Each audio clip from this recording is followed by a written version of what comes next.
बैठो सामने तुम लोग, है ना, जाना मत, दोनों मेरे नज़रों के सामने बैठना है यहाँ पर। हैं?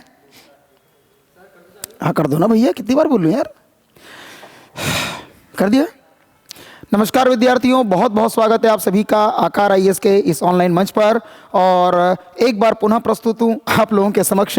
लेकिन अभी जो प्रस्तुत हुआ हूँ ये रोजगारनामा लेकर नहीं, बल्कि विजयारंभ टेस्ट सीरीज जो आकार आईएएस के द्वारा संचालित की जा रही है, विजयारंभ टेस्ट सीरीज 2.0, जिसकी शुरुआत 21 दिसंबर 2025 से हो चुकी है। समय इसका 6 बजे है। और आप सभी को बताना चाहूँगा कि जो आकार के स्टूडेंट हैं उनके लिए फीस मात्र रखी गई है 1999। और अगर बात की जाए तो जो 1199 रखी गई है, और अगर अदर स्टूडेंट की अगर बात की जाए तो उनके लिए फीस जो रखी गई है वो रखी गई है 1999। ठीक है दोस्तों, तो यहाँ पर आपको डिस्काउंट मिलेगा ऑनलाइन वाले स्टूडेंट को। अगर ऑनलाइन कोई इस मोड को लेना चाहता है, परचेस करना चाहता है, तो उसके लिए मात्र 649 रुपीज़ में आप ये टेस्ट सीरीज विजयारंभ 2.0 परचेस कर सकते हैं। ठीक है दोस्तों, तो विजयारंभ टेस्ट सीरीज 2.0 का जो आज का टेस्ट संचालित हुआ है, यह टेस्ट संचालित हुआ है दोस्तों क्या, मध्य प्रदेश का भूगोल। और आशा करता हूं कि आपने सारे ही प्रश्न बहुत अच्छे तरीके से सॉल्व किए होंगे, बहुत अच्छे से उनका आंसर यहां पर आपने दिया होगा। पर मेरी तरफ से भी मैं चाहता हूं कि एक बार आप लोगों को बता दूं कि कौन सा आंसर सही है, कौन सा आंसर गलत है, और आपको किस प्रकार से इसको चीज़ों को यहां पर मेंटेन करना था। दोस्तों पहला ही प्रश्न आपके स्क्रीन बोर्ड पर यह रहा, और प्रश्न ये है कि निम्नलिखित में से वर्ष 2023-24 में मध्य प्रदेश का गेहूं के उत्पादन में कौन सा स्थान रहा। जी हाँ दोस्तों, गेहूं के उत्पादन में मध्य प्रदेश का कौन सा स्थान रहा। तो बच्चों याद रखना कि वर्ष 2023-24 की अगर बात की जाए तो गेहूं के उत्पादन में प्रथम स्थान जो रहा है दोस्तों, याद रखना उत्तर प्रदेश राज्य का रहा है। और दूसरे स्थान पर अगर बात की जाए तो दूसरा स्थान जो रहा है ये हमारे मध्य प्रदेश का रहा है। जी हाँ दोस्तों, मध्य प्रदेश में गेहूं का उत्पादन सर्वाधिक मालवा के पठार में किया जाता है, नर्मदा घाटी में किया जाता है। मालवा के पठार को तो गेहूं की ढलिया कहा जाता है, लेकिन जिले वार अगर देखा जाए तो वर्तमान मध्य प्रदेश में गेहूं का सर्वाधिक उत्पादन नर्मदापुरम एवं हरदा जिले में किया जाता है। ये भी आपको बता देना चाहता हूं कि गेहूं के उत्पादन के लिए मध्य प्रदेश को 3 बार कृषि कर्मठ अवार्ड से सम्मानित भी किया गया था, कृषि कर्मण अवार्ड भी दिया गया था। तो आपका आंसर यहाँ पर क्या आना चाहिए था, द्वितीय स्थान। पहला प्रश्न हमारा खत्म होता है। दूसरे प्रश्न की ओर चलते हैं मेरे प्यारे प्यारे भाइयों बहनों, और देखते हैं व्याख्या यहाँ पर लिखी हुई है। जो बात मैंने कही है वही सब यहां पर आपको देखने को मिलेगी। निम्नलिखित में से कौन सी किस्म सोयाबीन से संबंधित नहीं है। दोस्तों आप सभी को बताना चाहता हूं कि अगर हम सोयाबीन की बात करें तो ये मध्य प्रदेश की राज्य की फसल है, सभी को पता है, जिसको पीला सोना कहा जाता है। इसका वैज्ञानिक नाम या वानस्पतिक नाम अगर हम देखें तो इसे कहा जाता है क्या दोस्तों, तो इसका वानस्पतिक नाम है ग्लाइसिन मैक्स। क्या नाम बेटा, ग्लाइसिन मैक्स इसका वैज्ञानिक नाम है, वानस्पतिक नाम है।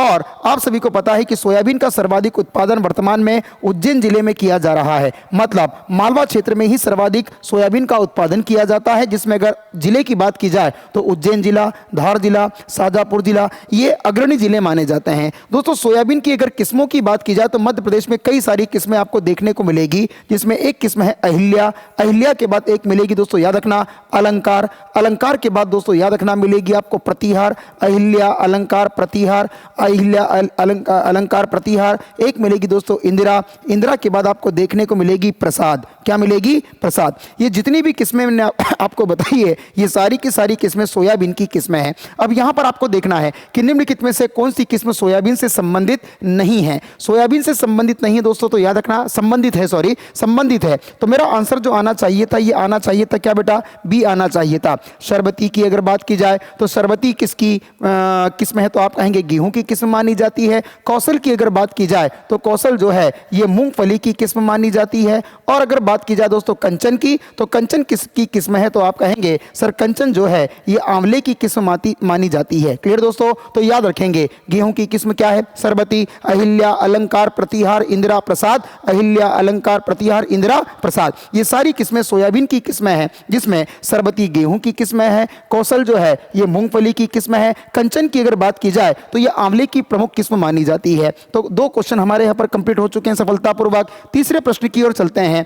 फसलों को उनकी किस्मों से सुमेलित कीजिए। दोस्तों याद रखना यहां पर गन्ने की अगर बात की जाए तो मध्य प्रदेश में गन्ने की आपको दो किस्म देखने को मिलेगी। गन्ने की कौन कौन सी किस्म है, तो मेरे साथ ध्यानपूर्वक समझना। सर, गन्ने की एक किस्म मध्य प्रदेश में बहुत ज्यादा प्रचलित है जिसे कि श्रीमुखी गन्ना कहा जाता है, और दूसरी किस्म की अगर बात की जाए तो दूसरी किस्म आपको देखने को मिलेगी बाहुबली, बाहुबली, बाहुबली। क्लियर दोस्तों, थोड़ा सा आगे बढ़ जाते हैं। चने की अगर बात की जाए तो मध्य प्रदेश में चने की कौन कौन सी प्रचलित किस्में हैं यहां पर बता देता हूं। दोस्तों याद रखना, चने की किस्म की अगर बात की जाएगी तो चने की यहां पर दो किस्म आपको देखने को मिलेगी, जिसमें एक का नाम है राधे और एक का नाम आपको देखने को मिलेगा वैभव। क्या मिलेगा बच्चों? वैभव देखने को मिलेगा। क्लियर दोस्तों, आगे बढ़ जाते हैं दोस्तों और बात करते हैं अमरूद की। तो अमरूद की अगर बात की जाए तो ध्यानपूर्वक मेरी बात को समझना। मध्य प्रदेश में अमरूद की कौन सी किस्म आपको देखने को मिलेगी, तो मेरे साथ साथ गाना गा लेना। सर, मध्य प्रदेश में ललित किस्म का अमरूद जो है ये ज्यादा बोया जाता है। क्लियर है। इसके बाद फिर बात करते हैं गेहूं की। तो दोस्तों याद रखना,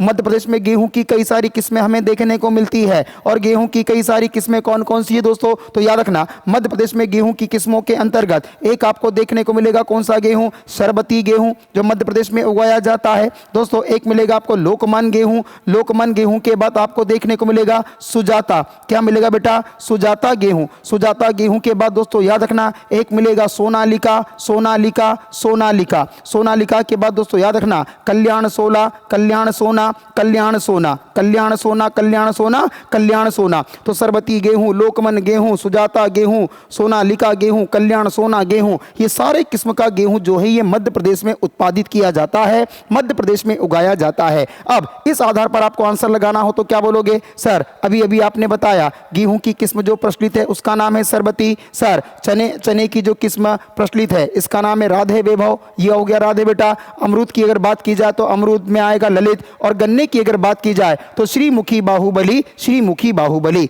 आंसर क्या आना चाहिए दोस्तों? याद रखना आंसर आपका आना चाहिए कि गेहूं की किस्म अगर सरबती है तो पहले आना चाहिए 2। इसके बाद चने की बात की जाए तो चने की किस्म कौन सी है बेटा, तो आपको कहेंगे सर राधे है। राधे मतलब 4, तो 2 4 जहां पर भी मिल जाता है उसको छाप दो। 2 4 3 1, 2 4 3 1, 2 4 3 1। याद भी करते चलना। राधे वैभव किसकी बेटा? चने की किस्म है। अमरूद किस्म का, अमरूद किस किस्म का है? ललित किस्म का है। गन्ने की कौन सी प्रचलित किस्म है? श्रीमुखी बाहुबली, श्रीमुखी बाहुबली, श्रीमुखी बाहुबली। गेहूं में क्या कहना? सरबती, लोकमन, सुजाता, सोनालिका, कल्याण सोना। क्लियर है। चलिए आगे बढ़ जाते हैं और अगली बात करते हैं, अगले प्रश्न की ओर चलते हैं। दोस्तों सोनम गुड इवनिंग बेटा। आगे बढ़ जाते हैं। मध्य प्रदेश की प्रथम वन नीति कब बनाई गई, तो दोस्तों याद रखना मध्य प्रदेश की प्रथम वन नीति जो है यह वर्ष 1952 में आई थी। 1952 की वन नीति के उपरांत मध्य प्रदेश में जो द्वितीय वन नीति लाई गई, तो दोस्तों याद रखना मध्य प्रदेश की द्वितीय वन नीति जो लाई गई ये लाई गई थी वर्ष 2005 में। याद रखेंगे कि मध्य प्रदेश की पहली वन नीति जो आई है ये 1952 में आई है, और मध्य प्रदेश की दूसरी वन नीति जो आई है ये वर्ष 2005 में आई है। आप सभी को पता है कि मध्य प्रदेश में वनों का विकास करने के लिए कई प्रकार के योजनागत प्रयास किए जाते हैं, कई प्रकार के संस्थागत प्रयास किए जाते हैं, कई प्रकार के वैधानिक प्रयास किए गए, कई प्रकार के संवैधानिक प्रयास किए गए, और कई प्रकार के नीतिगत प्रयास किए गए। तो नीतिगत प्रयासों का ये उदाहरण आपको देखने को मिलेगा कि मध्य प्रदेश की पहली वन नीति वर्ष 1952 में आई, जिसका संशोधित रूप लाया गया वर्ष 2005 में। यह एमपी की दूसरी वन नीति कहलाती है। क्या इतनी बात मेरी आप समझ गए? आगे बढ़ जाइए। अगला प्रश्न जो देखने को मिलेगा वो ये, सर एक तरफ दे रखे हैं अनुसंधान केंद्र और एक तरफ दे रखे हैं उनके स्थान, फटाफट से मुझे बता देना। सर, राष्ट्रीय सोयाबीन अनुसंधान केंद्र मध्य प्रदेश के किस जिले में है? तो बच्चों याद रखना राष्ट्रीय सोयाबीन अनुसंधान केंद्र मध्य प्रदेश के इंदौर जिले में है। दोस्तों यहां पर राष्ट्रीय लिखा है, अगर राष्ट्रीय न लिखकर राजकीय पूछा जाता तो आपका आंसर क्या होता? तो बच्चों याद रखना मध्य प्रदेश में राजकीय अनुसंधान केंद्र जो है ये मिलेगा उज्जैन डिस्ट्रिक्ट में। यहीं पर बता देता हूं दोस्तों, मध्य प्रदेश में अगर कोई बोले कि राजकीय सोयाबीन अनुसंधान केंद्र कहां पर है, तो राजकीय सोयाबीन अनुसंधान केंद्र, राजकीय सोयाबीन अनुसंधान केंद्र ये उज्जैन नगरी में देखने को मिलेगा। और आप सभी को यह भी पता होगा कि उज्जैन नगरी में ही सोयाबीन का एक संयंत्र लगा है, और सोयाबीन का यह संयंत्र कोई ऐसा वैसा संयंत्र नहीं बल्कि एशिया का सबसे बड़ा सोयाबीन संयंत्र माना जाता है। क्लियर है दोस्तों? आगे बढ़ जाएं। आगे बढ़ते, मध्य प्रदेश में चावल या धान अनुसंधान केंद्र कहां है दोस्तों? तो याद रखना मध्य प्रदेश में चावल या धान अनुसंधान केंद्र मध्य प्रदेश के बड़वानी जिले में है। बच्चे बड़े कंफ्यूज हो जाते हैं कि सर आप बताते हो कि चावल का सबसे चावल का सबसे ज्यादा उत्पादन बालाघाट जिले में होता है। और अनुसंधान केंद्र कहां पर खोला गया? बड़वानी में। तो याद रखना, सर्वाधिक उत्पादन भले ही बालाघाट में होता हो, लेकिन मध्य प्रदेश में चावल अनुसंधान केंद्र बड़वानी जिले में खोला गया। इसके बाद केंद्रीय आलू अनुसंधान केंद्र की बात की जाए तो दोस्तों, केंद्रीय आलू अनुसंधान केंद्र मध्य प्रदेश में नहीं है, बल्कि केंद्रीय आलू अनुसंधान केंद्र जो हमें देखने को मिलता है ये शिमला में देखने को मिलता है। इसकी एक शाखा यहां पर स्थापित की गई है। और शाखा कहां पर स्थापित की गई है? तो शाखा स्थापित की गई है दोस्तों ग्वालियर में। और अगर बात की जाए अंगूर अनुसंधान केंद्र की तो यह बात बिल्कुल सही है, मध्य प्रदेश में अंगूर अनुसंधान केंद्र रतलाम जिले में देखने को मिलेगा। इसके अलावा और बता देता हूं दोस्तों, याद रखना, मध्य प्रदेश में चना अनुसंधान केंद्र जो है यह प्रस्तावित है। चना अनुसंधान केंद्र बनाया जाएगा कहां पर बेटा? मध्य प्रदेश के उज्जैन में। साथ साथ मध्य प्रदेश में एक और अनुसंधान केंद्र बड़ा प्रस्तावित है जिसका नाम है सरसों अनुसंधान केंद्र। दोस्तों, सरसों अनुसंधान केंद्र कहां पर बनाया जाएगा? तो ग्वालियर जिले में बनाया जाएगा। इसके अलावा अगर आपसे पूछा जाए कि मोटे अनाज का अनुसंधान केंद्र मध्य प्रदेश के किस जिले में प्रस्तावित है, तो मोटे अनाज का अनुसंधान केंद्र दोस्तों बिल्कुल हिचकिचाना नहीं, बोल देना, डिंडोरी जिले में प्रस्तावित है, यहां पर बनाया जा रहा है। इसके अलावा भी कुछ अनुसंधान केंद्र है, जैसे कि अगर कोई पूछे कि दलहन अनुसंधान केंद्र मध्य प्रदेश के किस जिले में है, तो दलहन अनुसंधान केंद्र अमलाहा नामक स्थान पर आपको देखने को मिलेगा। और अमलाहा कहां पर आता है? तो अमलाहा मध्य प्रदेश के सीहोर जिले के अंतर्गत आता है। जी हां दोस्तों, अमलाहा मध्य प्रदेश के सीहोर जिले के अंतर्गत आता है। इतना ही नहीं, अगर कोई पूछे कि सर बता दो गेहूं अनुसंधान केंद्र मध्य प्रदेश में कहां है, तो बिल्कुल चिंता ना करना, बस सब मेरे ऊपर छोड़ देना। नाम है पवारखेड़ा। पवारखेड़ा, पवारखेड़ा, पवारखेड़ा मध्य प्रदेश के किस जिले के अंतर्गत आता है? तो दोस्तों याद रखना, पवारखेड़ा मध्य प्रदेश के नर्मदापुरम जिले के अंतर्गत आता है। और इसके अलावा कोई पूछे कि अंतरराष्ट्रीय स्तर का, जी हां दोस्तों, अंतरराष्ट्रीय स्तर का गेहूं एवं मक्का अनुसंधान केंद्र कहां है, तो आप कहेंगे सर अंतरराष्ट्रीय स्तर का गेहूं एवं मक्का अनुसंधान केंद्र हमें देखने को मिलता है खमरिया में। और खमरिया कहां है? तो दोस्तों याद रखना, खमरिया मध्य प्रदेश के जबलपुर जिले के अंतर्गत आता है। मतलब सीधी सी बात है सर, आपने सारे अनुसंधान केंद्र तो बता दिए, लेकिन ये तो बताओ कि मध्य प्रदेश में अगर पूछा जाए कि केला अनुसंधान केंद्र कहां पर प्रस्तावित है, कहां पर बनाया जा रहा है, तो आप कहेंगे सर केला अनुसंधान केंद्र जो है ये बनाया जा रहा है कहां पर बच्चे? मध्य प्रदेश के बुरहानपुर जिले में। जी हां दोस्तों, याद रखना, मध्य प्रदेश में सबसे ज्यादा केले का उत्पादन करने वाला जो जिला है वो क्या है बेटा? बुरहानपुर है। इसके अलावा अगर कोई पूछे सर मध्य प्रदेश में गन्ना अनुसंधान केंद्र भी बता दो, तो सुन लो, गन्ना अनुसंधान केंद्र हमें देखने को मिलता है बेटा बोहानी में। और बोहानी कहां है? तो आप कहेंगे सर बोहानी मध्य प्रदेश के नरसिंहपुर जिले के अंतर्गत आता है। नरसिंहपुर जिले के अंतर्गत आता है। नरसिंहपुर जिले के अंतर्गत आता है। तो दोस्तों यहां पर तो केवल इतने ही पूछे गए थे, हमने सारे के सारे जितने भी अनुसंधान केंद्र पूरे मध्य प्रदेश में हैं, ये सभी अनुसंधान केंद्रों को यहां पर देख लिया। क्लियर दोस्तों, आगे बढ़ जाएं। क्वेश्चन नंबर 5 के बाद अगला क्वेश्चन जो हमें देखने को मिलेगा ये है क्वेश्चन नंबर 6। फटाफट से देखेंगे। निम्नलिखित में से गेहूं का संबंध किस कुल से है? दोस्तों याद रखना, गेहूं को घास की प्रजाति का माना गया है। और घास की प्रजाति का माना गया है इसीलिए ग्रेमिनेसी, ग्रेमिनेसी, ग्रेमिनेसी 3 बार बोलो भैया। गेहूं है ग्रेमिनेसी, गेहूं है ग्रेमिनेसी, गेहूं है ग्रेमिनेसी। तो बच्चों याद रखना, गेहूं को घास की प्रजाति का मानते हुए इसे ग्रेमिनेसी कुल का कहा गया है। ग्रेमिनेसी कुल का कहा गया है। ठीक है दोस्तों, आगे बढ़ जाएं। आगे बढ़कर देखना है, एक तरफ दे रखी है नदियां और एक तरफ दे रखी है क्या? उनके क्षेत्र। क्या आप जानते हो कि ये हमारी प्यारी सी एक नदी है जिसका नाम क्या है? पार्वती नदी। और पार्वती नदी का उद्गम कहां से होता है? तो दोस्तों याद रखना, पार्वती नदी का उद्गम होता है मध्य प्रदेश के सीहोर जिले से। दोस्तों याद रखना, पार्वती नदी को प्राचीन समय में क्या कहा जाता था? इसे पारा कहा जाता था। पार्वती नदी सीहोर जिले के जिस क्षेत्र से निकलती है इस क्षेत्र का नाम है आष्टा। और आष्टा किस नदी के तट पर है? अगर इस प्रकार का प्रश्न पूछा जाए तो आपका आंसर होगा पार्वती नदी के तट पर स्थित है। वहीं पर सभी को पता है दोस्तों ताप्ती नदी की बात। ताप्ती नदी की बात की जाए तो ताप्ती नदी निकलती है किस जिले से बच्चे? याद रख लेना, ये मध्य प्रदेश के बैतूल जिले से निकलती है। और बैतूल जिले का वह स्थान जिसके नाम परिवर्तन की घोषणा कर दी गई है, नाम है मुलताई। अब ये जाना जाएगा मूलतापी के नाम से। तो बैतूल जिले के मूलताई या मूलतापी नाम से निकलने वाली हमारी प्यारी ताप्ती नदी, जिसको आप क्या कहकर संबोधित करते हो? दोस्तों याद रखना, इसको आप कहते हो सूर्यसुता। जी हाँ, सूर्यसुता मतलब कि सूर्य की पुत्री। सर इसको आप कहते हो पयोषणी। पयोषणी मतलब जिसका जल गर्म है। और विष्णु पुराण के अंतर्गत इसको कहा गया है सहस भादो भदवा, सहस भादो भदवा, सहस भादो भदवा। इसको सहस भादो भदवा कहकर भी संबोधित किया जाता है। दोस्तों क्या ताप्ती नदी बुरहानपुर डिस्ट्रिक्ट से बहती है? हाँ बिल्कुल बहती है दोस्तों। अरे बुरहानपुर जिले से बहती ही नहीं है,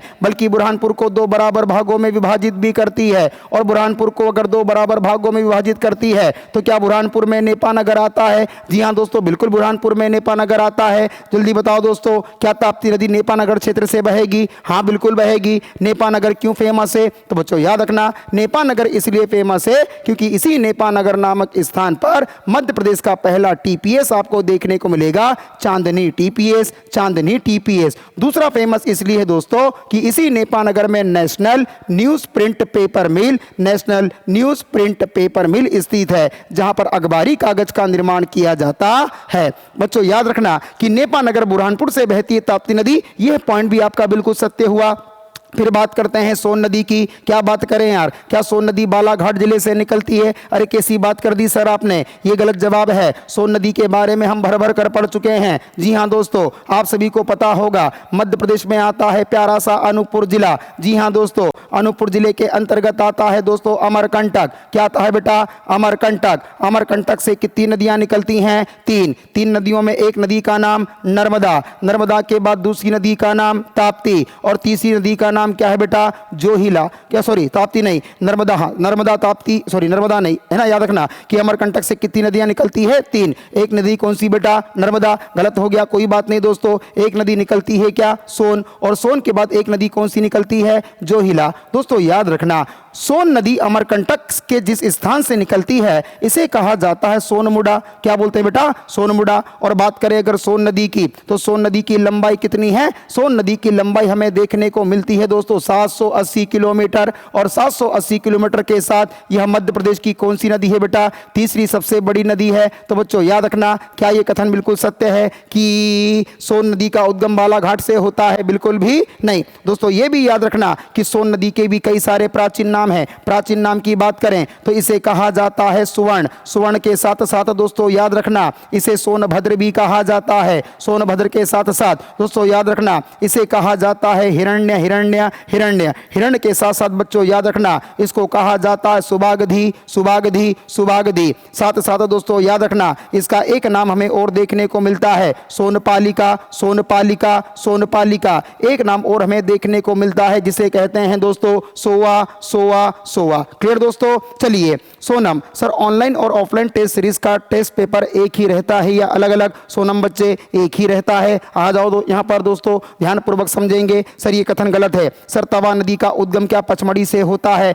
हाँ दोस्तों, तवा नदी का उद्गम माना जाता है कहां से? तो आप कहेंगे नर्मदापुरम जिले के पचमढ़ी से निकलती है। और बच्चों याद रखना वैसे तो ये निकलती है बैतूल डिस्ट्रिक्ट से, लेकिन आयोग मानता है क्या? आयोग ने मान रखा है क्या बेटा? नर्मदापुरम जिले का पचमढ़ी, नर्मदापुरम जिले का पचमढ़ी, नर्मदापुरम जिले का पचमढ़ी। दोस्तों याद रखना तवा नदी की अगर बात की जाए तो तवा नदी नर्मदा नदी की दक्षिण की ओर से मिलने वाली सबसे बड़ी सहायक नदी है, जिसकी लंबाई 172 किलोमीटर हमें देखने को मिलती है। और इसी तवा नदी पर नर्मदापुरम के इटारसी नामक स्थान पर, नर्मदापुरम के इटारसी नामक स्थान पर एक तवा परियोजना भी निर्मित है, एक तवा बांध भी बना है। जी हाँ दोस्तों, इस पॉइंट को अच्छे तरीके से याद रखेंगे। तो जल्दी मुझे बताइए कि कौन सा सुमेलित नहीं है? आंसर क्या होगा? सी। क्लियर है? आगे बढ़ जाओ, जल्दी बताओ। ये व्याख्या सारी मैंने इससे ज्यादा ही कर दी। मध्य प्रदेश का पहला एवं सबसे छोटा जीवाश्म राष्ट्रीय उद्यान कहाँ स्थित है? दोस्तों आप सभी को बताना चाहूंगा कि मध्य प्रदेश के धार जिले के अंतर्गत आपको देखने को मिलता है डायनासोर, डायनासोर, डायनासोर। जी हाँ दोस्तों, डायनासोर। घबराना नहीं, जिंदा नहीं, जीवाश्म मिले। क्या मिले? जीवाश्म। डिंडोरी जिले की अगर बात की जाए तो डिंडोरी जिले के अंतर्गत हमें देखने को मिलता है क्या? घुघवा, घुघवा, घुघवा। जी हाँ दोस्तों, घुघुआ राष्ट्रीय उद्यान की अगर बात की जाए तो इसे मध्य प्रदेश का पहला जीवाश्म राष्ट्रीय उद्यान माना जाता है। दोस्तों याद रखना, मध्य प्रदेश का पहला जीवाश्म राष्ट्रीय उद्यान जो है ये घुघुआ है। और दोस्तों इसकी क्षेत्रफल की अगर बात की जाए तो 0.27 वर्ग किलोमीटर के साथ यह मध्य प्रदेश का सबसे छोटा मध्य प्रदेश का सबसे छोटा इसको नेशनल पार्क कहा जाता है। प्रश्न अगर ऐसा बने कि मध्य प्रदेश का दूसरा जीवाश्म राष्ट्रीय उद्यान कौन सा है तो कहना धार का डायनासोर। आगे बढ़ जाते हैं दोस्तों, श्योपुर जिले की बात की जाए तो बिल्कुल घबराना नहीं, श्योपुर जिले में मिलेगा कौन सा तो आप कहेंगे कुनो नेशनल पार्क। मुरैना जिले की बात करें तो कह देना मुरैना जिले में सर कोई राष्ट्रीय उद्यान नहीं है बल्कि एक अभ्यारण्य है, इस अभ्यारण्य का नाम चंबल है। अरे ये चंबल वही है जिसमें होता है किसका संरक्षण तो बच्चों याद रखना घड़ियाल का संरक्षण इसके अंतर्गत किया जाता है। कुनो की अगर बात की जाए तो यहां पर हमने कौन सी परियोजना चलाई, चीता पुनर्वास योजना। आप सभी को बताना चाहूंगा चीता पुनर्वास योजना के तहत हम लोगों ने 17 सितंबर 2022 के दिन कितने चीते, 8 चीते अफ्रीका के नामीबिया से बुलवाए और साथ साथ एशियाई शेरों के पुनर्वास की योजना भी इस कुनो राष्ट्रीय उद्यान के अंतर्गत चलाई जाती है। आपका आंसर है मध्य प्रदेश का पहला एवं सबसे छोटा जीवाश्म राष्ट्रीय उद्यान कहां है तो हम कहेंगे बी मतलब डिंडोरी। क्या बेटा, डिंडोरी। आगे बढ़ जाओ, फिर बात करते हैं दोस्तों अगले प्रश्न की। अगला प्रश्न है 9वां प्रश्न, सर्वाधिक लिंगानुपात वाले जिलों का सही क्रम बताना है। सर्वाधिक लिंगानुपात किस जिले का तो बच्चों ऐसा कह देना है कि बालाएं आ रही है मंडली में, कहां जा रही है डिंडोरी। खत्म पिक्चर, इसको ट्रिक के माध्यम से ही याद रख लेना। क्या बच्चे, बालाएं आ रही हैं मंडली में, कहां आ रही हैं डिंडोरी। तो बालाघाट, अलीराजपुर, मंडला और डिंडोरी, बालाघाट, अलीराजपुर, मंडला और डिंडोरी। क्रम से याद रखना कि बालाएं आ रही है मंडली में डिंडोरी। चलो भाई साहब आगे बढ़ जाओ। इसके बाद आगे बढ़ जाते हैं दोस्तों, क्या निम्नलिखित में से कौन सा कथन सत्य है। बच्चों गेहूं के लिए क्या 10 डिग्री सेल्सियस से लेकर 18 डिग्री सेल्सियस के तापमान की आवश्यकता होती है। बिल्कुल सही कथन है बेटा। क्या धान के लिए 100 सेंटीमीटर से अधिक वर्षा की आवश्यकता होती है, ये कथन भी बिल्कुल सही है। हम सभी को पता है कि हमारे प्यारे धान का उत्पादन, चावल का उत्पादन एमपी के पूर्वी क्षेत्र में, मानसूनी जलवायु क्षेत्र में, अर्थात की अधिक वर्षा वाले क्षेत्र में, अर्थात की 100 सेंटीमीटर वर्षा वाले क्षेत्र में किया जाता है। और वहीं अगर बात करें तो गेहूं जो है इसके लिए 10 डिग्री सेंटीग्रेड से लेकर तो 18 डिग्री सेल्सियस तक के तापमान की आवश्यकता होती है।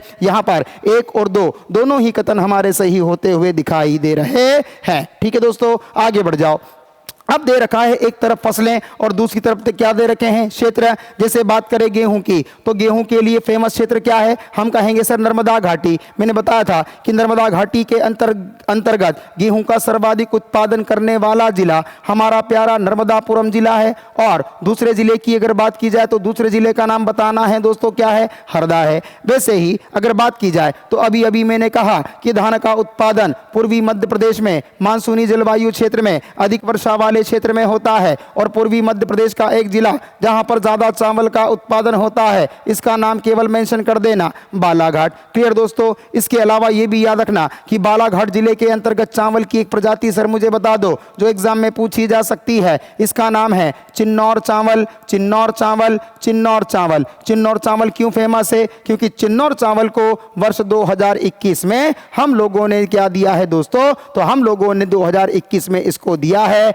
GI tag, GI tag, GI tag, GI tag इसको दिया है 2021 में। क्लियर दोस्तों, आगे बढ़ जाओ। सर मक्का की बात करें तो मक्का को कहते हैं क्या, तो दोस्तों याद रखना मक्का को कहा जाता है अनाज की रानी, अनाज की रानी, अनाज की रानी। और मध्य प्रदेश में मक्का सिटी के नाम से जानी जाती है, क्या बेटा, छिंदवाड़ा। जी हां दोस्तों, छिंदवाड़ा जिले में मकई महोत्सव का भी क्या किया जाता है, आयोजन। और वर्तमान में छिंदवाड़ा जिला क्यों फेमस है, तो वर्तमान में छिंदवाड़ा जिला इसलिए फेमस है क्योंकि यहां पर पायलट प्रोजेक्ट चलाया जा रहा है। जी हां दोस्तों, पायलट प्रोजेक्ट की अगर बात की जाए तो बिहार के तर्ज पर छिंदवाड़ा जिले में मखाने की खेती, मखाने की खेती, मखाने की खेती, मखाने की खेती, मखाने की खेती, मखाने की खेती को बढ़ावा दिया जाएगा। क्या मेरी इतनी बातें स्पष्ट हैं दोस्तों? अगर इतनी बात स्पष्ट है तो आगे बताओ। सरसों के उत्पादन में कौन सा क्षेत्र फेमस है? याद रखना सरसों के उत्पादन में चंबल घाटी बड़ी फेमस है। और चंबल घाटी में मध्य प्रदेश में में सबसे ज्यादा सरसों का उत्पादन कहाँ किया जाता है? तो भिंड जिले में। दूसरा जिला कौन सा है? मुरैना जिला है। यहीं पर याद रख लेना कि मध्य प्रदेश का प्यारा सा जो मुरैना जिला है, इस मुरैना जिले में पूरे मध्य प्रदेश का सबसे बड़ा सरसों संयंत्र भी स्थापित है। सरसों संयंत्र भी स्थापित है। सरसों संयंत्र भी स्थापित है। दोस्तों, सरसों के अधिक उत्पादन के कारण हम मध्य भारत के पठार को अर्थात कि चंबल घाटी को कहते हैं क्या? तो हम कहते हैं इसे सरसों की हांडी। क्लियर दोस्तों, याद रहेगा सारी की सारी बातें। क्या आंसर होगा? 2 1 3 4, 2 1 3 4 मतलब छाप दो बच्चे। आंसर क्या आएगा? बी। Very good. आगे बढ़ जाएं, आगे बढ़कर देखते हैं दोस्तों एक और प्यारी बातें। क्या देखना है? चंबल नदी का उद्गम कहां से होता है? अरे दोस्तों याद रखना, जाना पाव की अगर बात की जाए तो जाना पाव जो है ये मालवा का दूसरा उच्च शिखर है जिसकी ऊंचाई 854 मीटर है। और इसी जाना पाव से उद्गमित होती है कौन सी नदी? चंबल नदी। जी हाँ दोस्तों, चंबल नदी, जिसको कहते हैं हम चरमावती, धर्मावती, कामधेनु, चंबल, चरमावती, धर्मावती, कामधेनु, चंबल। और 965 किलोमीटर की इसकी लंबाई हमें देखने को मिलती है। क्लियर दोस्तों, आगे बढ़ जाओ। जाना पाव शिखर कहां पर आता है? तो मालवा में तो आता है, लेकिन मालवा में कहां? इंदौर। और इंदौर में कहां? तो बोला महू तहसील। महू मतलब डॉक्टर भीमराव अंबेडकर नगर। ठीक है दोस्तों, आ जाओ। कुमरा गांव की अगर बात की जाए तो कुमरा गांव की अगर बात की जाए तो कुमरा गांव कहां आता है बेटा? रायसेन डिस्ट्रिक्ट के अंतर्गत आता है। इस कुमरा गांव से कौन सी नदी उद्गमित होती है? तो कह देना सर बेतवा नदी उद्गमित होती है। बेतवा नदी की बात की जाए तो कह देना 590 किलोमीटर की इसकी लंबाई है। और इसी के साथ ये मध्य प्रदेश की मानी जाती है पांचवी सबसे बड़ी नदी। पांचवी सबसे बड़ी नदी दोस्तों, प्राचीन समय में इसे कहा जाता था वैत्रवती। वैत्रवती, वैत्रवती, प्राचीन समय में इसे वैत्रवती कहकर संबोधित किया जाता था। कैमूर की अगर बात की जाए तो कैमूर पहाड़ी कहां पर है? तो बच्चों याद रखना, इसका विस्तार मध्य प्रदेश के कटनी डिस्ट्रिक्ट के अंतर्गत आता है। कटनी जिले के अंतर्गत आता है। और कटनी में आता है क्या बेटा? अहिरगांव, अहिरगांव, अहिरगांव। और इस अहिरगांव नामक क्षेत्र से जो नदी उद्गमित होती है, इस नदी का नाम क्या है बच्चे?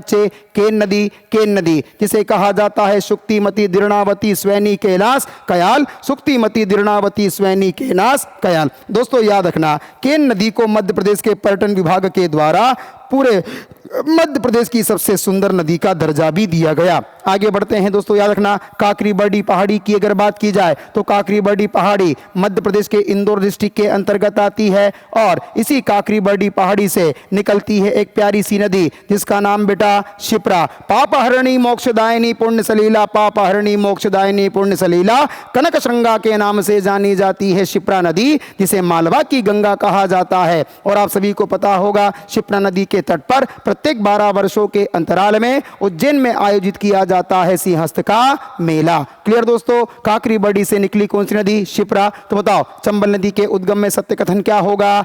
ए। क्लियर है, आगे बढ़ जाते हैं। फिर बात करते हैं किसकी? निम्नलिखित में से कौन सी किस्म मक्का से संबंधित है? मक्का से संबंधित है। तो बच्चों याद रखना, ये किस्म का नाम है क्या? सरताज। अरे सरताज ही नहीं दोस्तों, याद रखना एक किस्म और याद रख लेना, गंगा 11, गंगा 11, गंगा 11। सरताज गंगा 11 किसकी किस्म है? तो कह देंगे मक्का की किस्म है।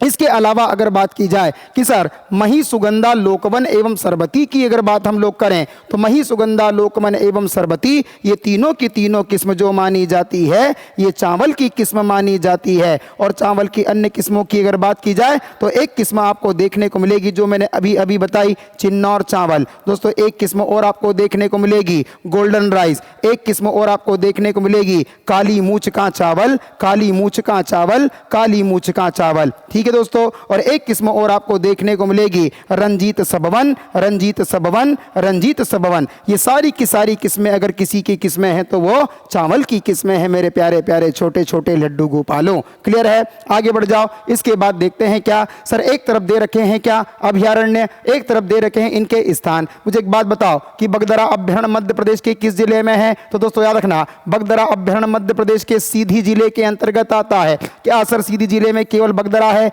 नहीं, सीधी जिले के सारे याद रख लेना। सबसे पहले तो आता है सोन, सोन के बाद याद रख लेना बगदरा, बगदरा, बगदरा, सोन बगदरा, सोन बगदरा, सोन बगदरा। और तीसरा याद रख लेना संजय डुबरी, संजय डुबरी, संजय डुबरी। दोस्तों याद रख लेना कि सोन अभ्यारण्य जो हमें देखने को मिलता है, इस सोन अभ्यारण्य में घड़ियाल का संरक्षण किया जाता है, घड़ियाल को संरक्षण दिया जाता है। क्लियर है? इसके अलावा सर पनपटा कहां पर देखने को मिलता है? तो पनपटा मध्य प्रदेश के उमरिया जिले में देखने को मिलता है। उमरिया जिले में दोस्तों याद रख लेना एक नेशनल पार्क का नाम एग्जाम में पूछा जा सकता है। 32 पहाड़ियों से घिरा हुआ मध्य प्रदेश का एकमात्र राष्ट्रीय उद्यान, नाम है बांधवगढ़, जहां पर सर्वाधिक बाघों का घनत्व भी देखने को मिलता है, सर्वाधिक बाघों की संख्या भी देखने को मिलती है। और दोस्तों सर्वाधिक बाघों के घनत्व के कारण ही इस बांधवगढ़ नेशनल पार्क की तुलना राजस्थान के रणथंभौर से की जाती है। क्लियर है? आगे बढ़ जाओ।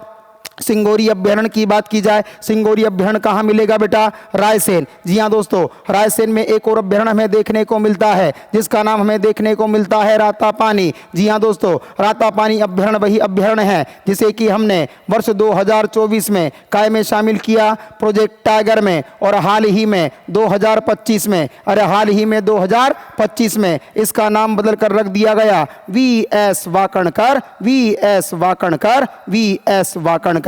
इसे वीएस वाकणकर अभ्यारण्य के नाम से भी जाना जाता है। राला मंडल की बात करें तो दोस्तों इतनी बातें हैं कि मैं क्या ही बताऊं। राला मंडल कहां है? इंदौर। राला मंडल की क्या विशेषता है? सबसे पहले मध्य प्रदेश का दूसरा तितली पार्क, मध्य प्रदेश का दूसरा तितली पार्क यहीं पर स्थापित किया गया। अगली बात सर, वर्ष 2017 से यहां पर लोमड़ी का संरक्षण किया जा रहा है, लोमड़ी का संरक्षण किया जा रहा है। साथ साथ सर यहां पर एक बंबू सेटम की क्या की गई? बंबू सेटम की स्थापना की गई। दूसरी बात सर 2.34 वर्ग किलोमीटर का इसका क्षेत्रफल है, और 2.34 वर्ग किलोमीटर के क्षेत्रफल के साथ यह माना जाता है मध्य प्रदेश का सबसे छोटा अभ्यारण्य। अरे मध्य प्रदेश का अगर यह सबसे छोटा अभ्यारण्य है तो सबसे बड़ा अभ्यारण्य आप बताइए? नौरादेही सागर का, नौरादेही सागर का, नौरादेही सागर का। क्लियर दोस्तों? याद रहेगी सारी बातें तो मैंने बता दिया। अब सही जोड़ी में आप बता देना आंसर क्या होगा। मैंने पूरी डिटेलिंग यहां पर आपको समझा दी। फिर आगे बढ़ जाओ, आगे बढ़ जाओ, आगे बढ़ जाओ, आगे बढ़ जाओ। आ जाओ, मध्य प्रदेश में चावल क्षेत्र में सर्वाधिक उपयुक्त मिट्टी कौन सी है? अरे यार क्या समझने वाली बात है, सीधी सी बात है। काली मृदा के अंतर्गत मुख्य तौर पर मध्य भारत साधारण काली मृदा के अंतर्गत मालवा के पठार में मुख्य रूप से हम क्या देख पाते हैं? मुख्य रूप से देख पाते हैं कि यहां पर गेहूं का उत्पादन किया जाता है ज्यादा, साथ साथ कपास का उत्पादन किया जाता है, क्योंकि आप सभी को पता होगा कि काली मृदा कपास की फसल के लिए अनुकूल दशाएं प्रदान करती है।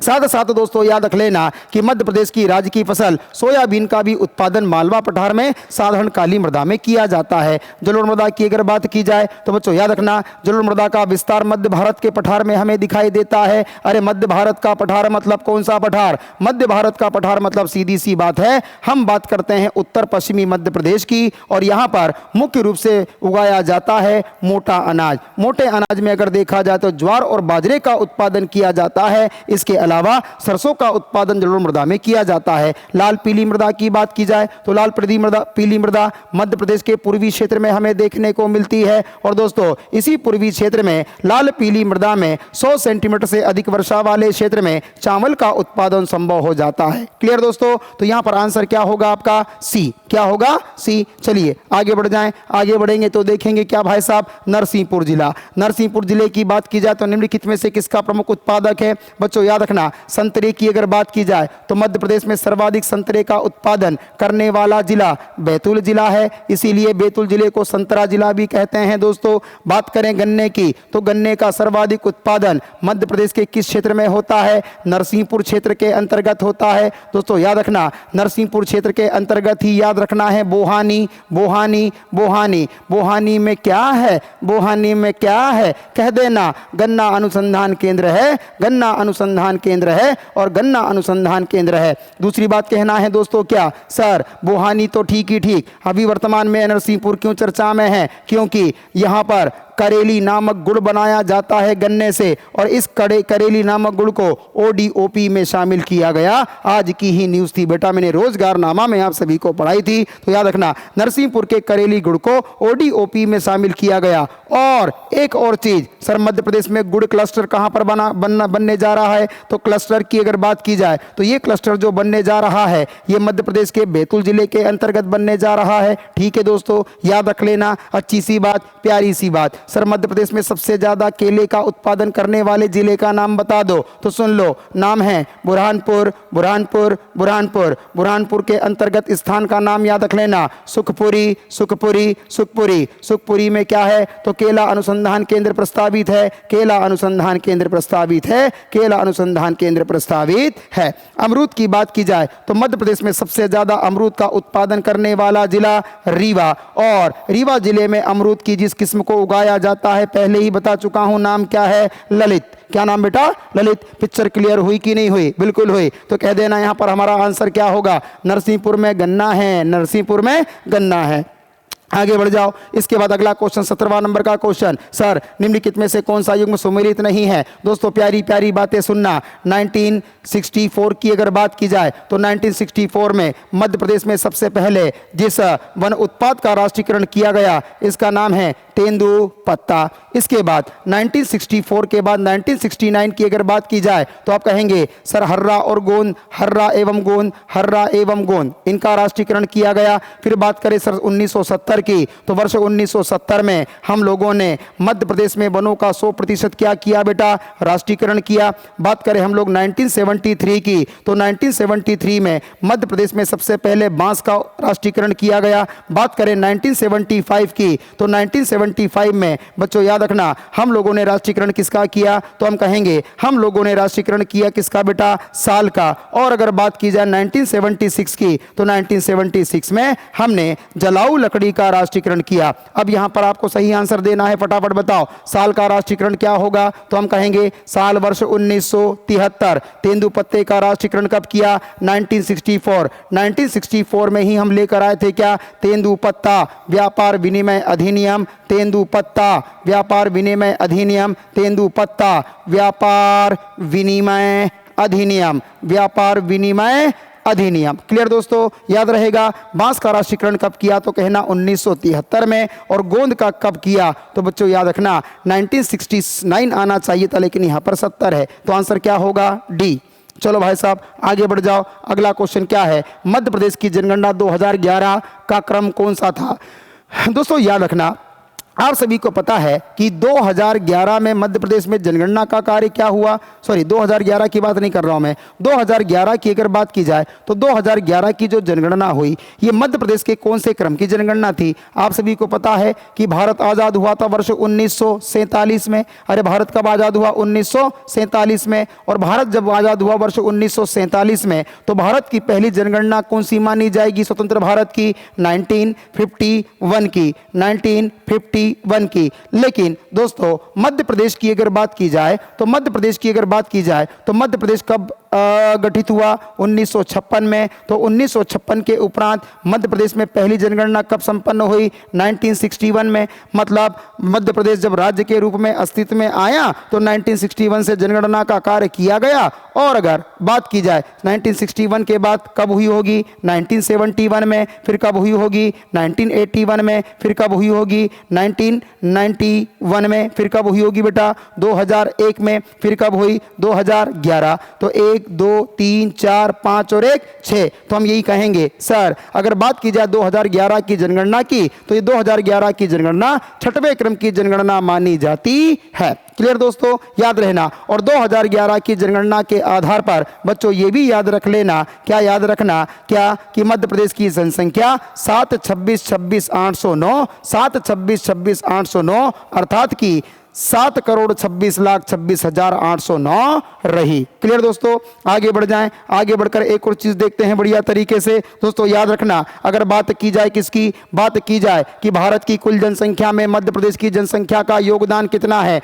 तो भारत की कुल जनसंख्या में मध्य प्रदेश का योगदान हमें कितना देखने को मिलता है? 6%। कितना बेटा? 6% देखने को मिलता है। ध्यानपूर्वक समझना, भारत की कुल जनसंख्या में मध्य प्रदेश की जनसंख्या का 6% का योगदान है और इस आधार पर मध्य प्रदेश का भारत में 6वां स्थान था। लेकिन आप सभी को पता होगा कि वर्ष 2013 में आंध्र प्रदेश से अलग हुआ तेलंगाना, और तेलंगाना अलग हुआ तो इस दृष्टिकोण से अब मध्य प्रदेश जनसंख्या के दृष्टि आधार पर कौन से नंबर पर आ गया? 5वें आधार पर आ गया। मध्य प्रदेश की कुल जनसंख्या कितनी है? 7,26,26,809। क्लियर दोस्तों, आगे बढ़ जाओ। मालवा के पठार के निर्माण एवं मिट्टी के संबंध में कौन सा कथन सही है? याद रखना, यह नीच चट्टानों से निर्मित है तथा लाल पीली मृदा पाई जाती है। अरे कितनी बकवास बात बोल दी यार। क्या मालवा के पठार का निर्माण नीच चट्टानों से हुआ? नहीं, मालवा के पठार का निर्माण जो हुआ ये ज्वालामुखी उद्भेदन की प्रक्रिया के फलस्वरूप बनी जो चट्टान है जिसका नाम है बेसाल्ट चट्टान, है ना, बेसाल्ट चट्टानों से हुआ। और बेसाल्ट चट्टानों के क्षरण की प्रक्रिया से ही यहाँ पर जो मृदा बनी उस मृदा का नाम कौन सी मृदा? काली मृदा। क्लियर दोस्तों। दूसरी बात, सर यह विंध्यशील समूह से बना है तथा जलोढ़ मृदा मिलती है। नहीं बाबा, ये भी गलत, ये भी गलत। फालतू बातें नहीं करना, इतनी गंदी गंदी बातें करने की बचपन से आदत नहीं है। यह दक्कन ट्रिप की लावा एवं बेसाल्ट चट्टानों से निर्मित है। बिल्कुल यहाँ पर काली मृदा पाई जाती है। अरे बिल्कुल सर, यहाँ पर हिमानी निक्षेपों, अरे यार कैसी फालतू बातें कर रहे हो बोलना, ये तो हमको बचपन से पता है। आंसर क्या होगा? तो आपका आंसर होगा सी। ठीक है दोस्तों, चलो आगे बढ़ जाओ। हाँ, मध्य प्रदेश में न्यूनतम दशकीय वृद्धि वाला जिला कौन सा है? दोस्तों याद रखना, मध्य प्रदेश में न्यूनतम दशकीय वृद्धि करने वाला जिला अर्थात कि 2001 की जब जनगणना हुई थी और वर्तमान में 2011 की जो जनगणना हुई, तो 2001 से लेकर तो 2011 के मध्य ऐसा कौन सा जिला है जहां पर सर्वाधिक दशकीय वृद्धि देखी गई, अर्थात कि इन 10 वर्षों के अंतराल में सर्वाधिक जनसंख्या वृद्धि करने वाला जिला कौन सा देखा गया? तो याद रखना, सर्वाधिक वृद्धि करने वाला जिला देखा गया इंदौर। क्या बेटा? इंदौर। लेकिन न्यूनतम वृद्धि अगर किसी जिले में हुई है तो न्यूनतम वृद्धि के लिए आप याद रखना अनूपपुर जिला। क्या बोलोगे बेटा? अनूपपुर जिला। अनूपपुर जिले में न्यूनतम दशकीय वृद्धि हुई है जबकि इंदौर में सर्वाधिक दशकीय वृद्धि हुई है। क्लियर बात इतनी? आगे बढ़ जाओ, है ना। यह भी याद रख लेना कि अनूपपुर जिले का जो परसेंटेज रहा वो 12.3 रहा और सर्वाधिक दशकीय वृद्धि करने वाले जिले इंदौर जिले का जो रहा वो 32.88% रहा। क्लियर है? आगे बढ़ जाओ। सर्वाधिक जनघनत्व वाले जिलों का सही क्रम बताइए। बच्चों याद रखना, मध्य प्रदेश में सबसे ज्यादा जनघनत्व जो देखने को हमें देखने को मिलता है, ये कहां पर मिलता है दोस्तों? तो ये मिलता है हमको कहां? भोपाल। कहां पर मिलता है? भोपाल। ठीक है ना। सर्वाधिक जनघनत्व भोपाल, भोपाल के बाद इंदौर, इंदौर के बाद ग्वालियर, ग्वालियर नहीं, है ना, याद रखना, भोपाल, इंदौर, जबलपुर। पहले आएगा क्या बेटा? भोपाल। भोपाल के बाद इंदौर, इंदौर के बाद क्या आ जाएगा बेटा? जबलपुर, और फिर क्या आएगा? ग्वालियर। याद रखना, ये बहुत अच्छा क्वेश्चन है। आंसर क्या होगा? सी। जी हां दोस्तों, याद रखना, मध्य प्रदेश में सर्वाधिक जनघनत्व वाला जिला मतलब प्रति 1 किलोमीटर पर लोगों की संख्या सबसे ज्यादा कहां पर मिलेगी? तो कहना प्रति 1 किलोमीटर पर सबसे ज्यादा जनसंख्या भोपाल जिले में मिलेगी। और इसका जनघनत्व कितना रहा? तो वो बच्चों याद रखना 855 व्यक्ति प्रति वर्ग किलोमीटर। 855 व्यक्ति प्रति वर्ग किलोमीटर। तो याद रखना, भोपाल के बाद इंदौर, इंदौर के बाद जबलपुर, जबलपुर के बाद क्या आएगा? ग्वालियर। ठीक है, चलो आगे बढ़ जाओ। आगे बढ़कर अगला प्रश्न अगर हम देखें तो हम देखेंगे, सर विंध्य पर्वत श्रेणी का विस्तार निम्नलिखित में से किन किन स्थानों के बीच माना गया है? दोस्तों याद रखना, ये पार्श्वनाथ नहीं बल्कि पारसनाथ है। दोस्तों याद रखना, पार्श्वनाथ जो आता है कहां पर? तो पार्श्वनाथ जो आता है बच्चों याद रखना झारखंड डिस्ट्रिक्ट के अंतर्गत। और चंपानेर की बात की जाए तो चंपानेर बच्चों माना गया है किसके अंतर्गत? गुजरात राज्य के अंतर्गत। कहा जाता है कि गुजरात राज्य से लेकर तो झारखंड तक विंध्याचल पर्वत श्रृंखला का विस्तार है, लेकिन विंध्याचल का सर्वाधिक विस्तार देखा जाता है मध्य प्रदेश में। मान लो ये राज्य कौन सा है? गुजरात। यहां से शुरू होती है विंध्याचल पर्वत श्रृंखला, गुजरात राज्य से प्रारंभ होती है। क्या बेटा? याद रखना, गुजरात राज्य से प्रारंभ होती है कौन सी पर्वत श्रृंखला? विंध्याचल पर्वत श्रृंखला।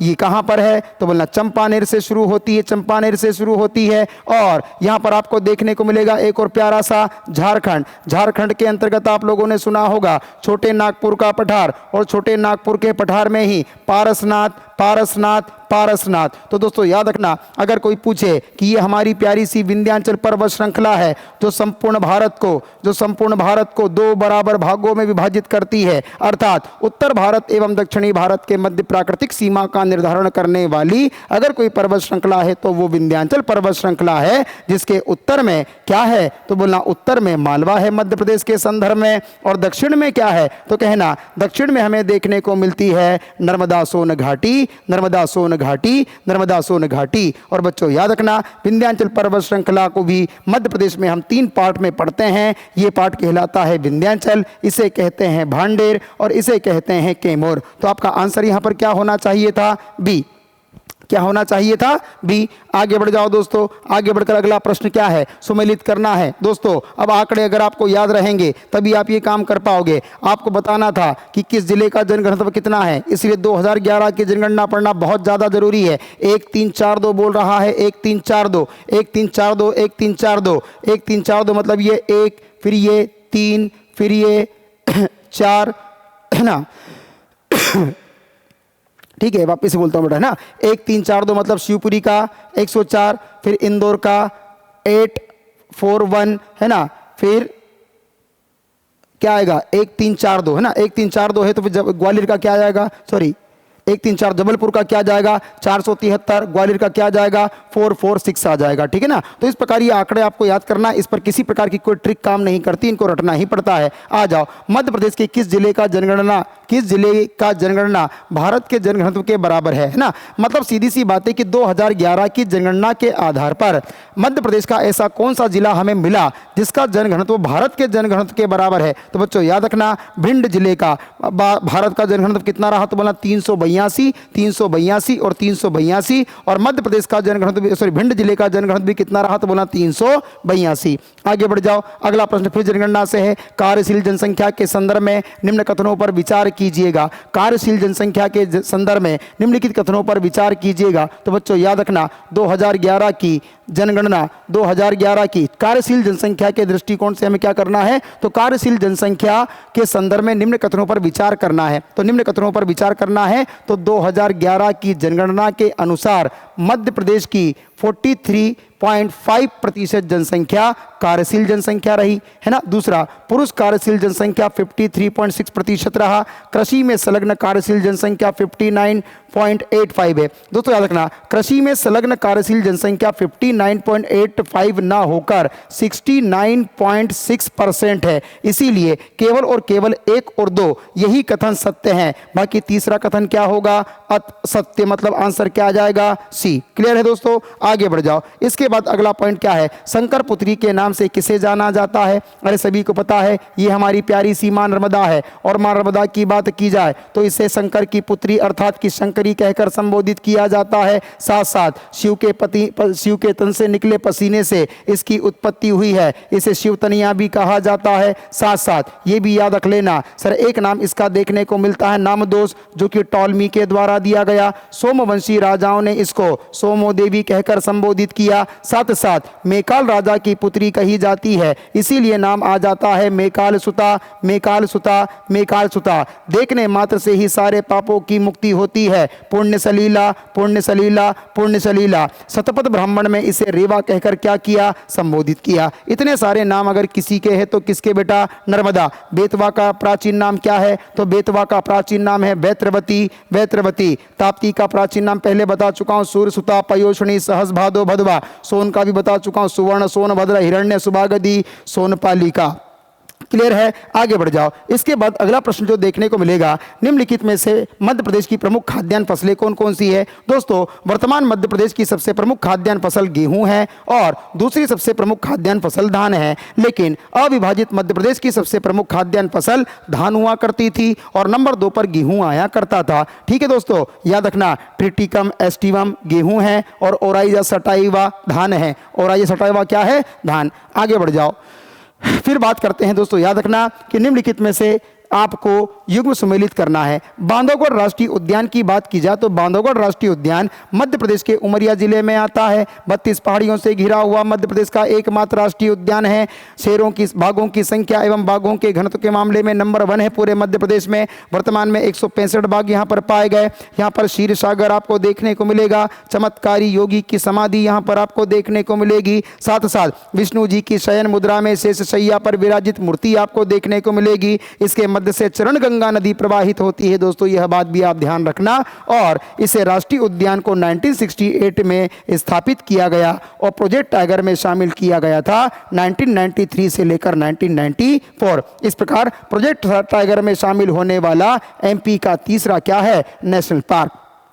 माधवगढ़ की अगर बात की जाए तो माधवगढ़ राष्ट्रीय उद्यान मध्य प्रदेश के किस जिले में है, मध्य प्रदेश के शिवपुरी जिले में है। दोस्तों याद रख लेना, जहां पर आपको देखने को मिलती है जॉर्ज कैसल इमारत। जी हां दोस्तों, जॉर्ज कैसल इमारत कहां देखने को मिलती है, तो हम कहेंगे माधव राष्ट्रीय उद्यान में हमें देखने को मिलती है। इसकी स्थापना कब हुई, 1959। हाल ही में चर्चा में रहा। क्यों, क्योंकि वर्ष 2025 में इसे मध्य प्रदेश का नवा प्रोजेक्ट टाइगर एरिया घोषित किया गया और इसके मध्य से बहती है मनिहार नदी। मनिहार नदी। वन विहार राष्ट्रीय उद्यान की बात की जाए दोस्तों याद रखना, 1979 में इसकी स्थापना हुई। मध्य प्रदेश के भोपाल जिले में स्थित एकमात्र ऐसा राष्ट्रीय उद्यान है जिसे कि ISO 9001-2008 प्रमाण पत्र से प्रमाणित किया गया। शहर के बीचों बीच स्थित मध्य प्रदेश का एकमात्र राष्ट्रीय उद्यान है। साथ साथ ये भी याद रख लेना दोस्तों कि ये जो वन विहार राष्ट्रीय उद्यान है, हाल ही में इसमें नो व्हीकल जोन नीति लाई गई। मतलब किसी प्रकार का कोई भी आवागमन यहाँ पर आप नहीं कर सकते हो। इसे सर्प उद्यान भी कहा जाता है, इसे चिड़ियाघर भी कहा जाता है,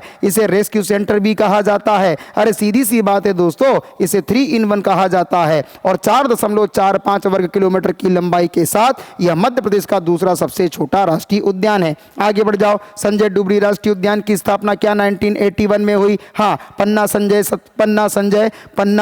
पन्ना की अगर बात करोगे, संजय की अगर बात करोगे तो पन्ना और संजय की स्थापना कब हुई, 1981 में हुई। ठीक है ना। आगे बढ़ जाते हैं दोस्तों, सतपुड़ा राष्ट्रीय उद्यान मध्य प्रदेश के किस जिले में है, तो कहना मध्य प्रदेश के सीधी जिले के अंतर्गत आता है। और इसे प्रोजेक्ट टाइगर में कब शामिल किया गया, तो प्रोजेक्ट टाइगर में इसे वर्ष 2008 में शामिल किया गया। क्लियर मामला, फिट मामला, हिट मामला। आगे बढ़ जाओ, अगला प्रश्न क्या है, मध्य प्रदेश का सर्वाधिक शिशु लिंगानुपात वाला जिला क्या है। दोस्तों याद रखना, मध्य प्रदेश में अगर सर्वाधिक शिशु लिंगानुपात की बात की जाए तो सर्वाधिक शिशु लिंगानुपात हमें देखने को मिला अलीराजपुर। कहां पर बेटा, अलीराजपुर। शिशु लिंगानुपात क्या होता है, तो 0 से 6 वर्ष की आयु के 1000 बालकों पर बालिकाओं की संख्या ज्ञात करना, इसे कहते हैं शिशु लिंगानुपात। और मध्य प्रदेश में सर्वाधिक शिशु लिंगानुपात किस जिले का है, तो बच्चों याद रखना, सर्वाधिक शिशु लिंगानुपात वाला जिला हमारा अलीराजपुर है, 978। और न्यूनतम शिशु लिंगानुपात वाला जिला क्या है, मुरैना, 829 आपको देखने को इसका आंकड़ा मिलेगा। दोस्तों एक स्लाइड खत्म हो चुकी है, दूसरी स्लाइड लगाने के लिए भैया बैठे हैं, ये स्लाइड लगाएंगे, फिर हम इसको कंटिन्यू करेंगे। जब तक मैं भी पानी पी लेता हूं।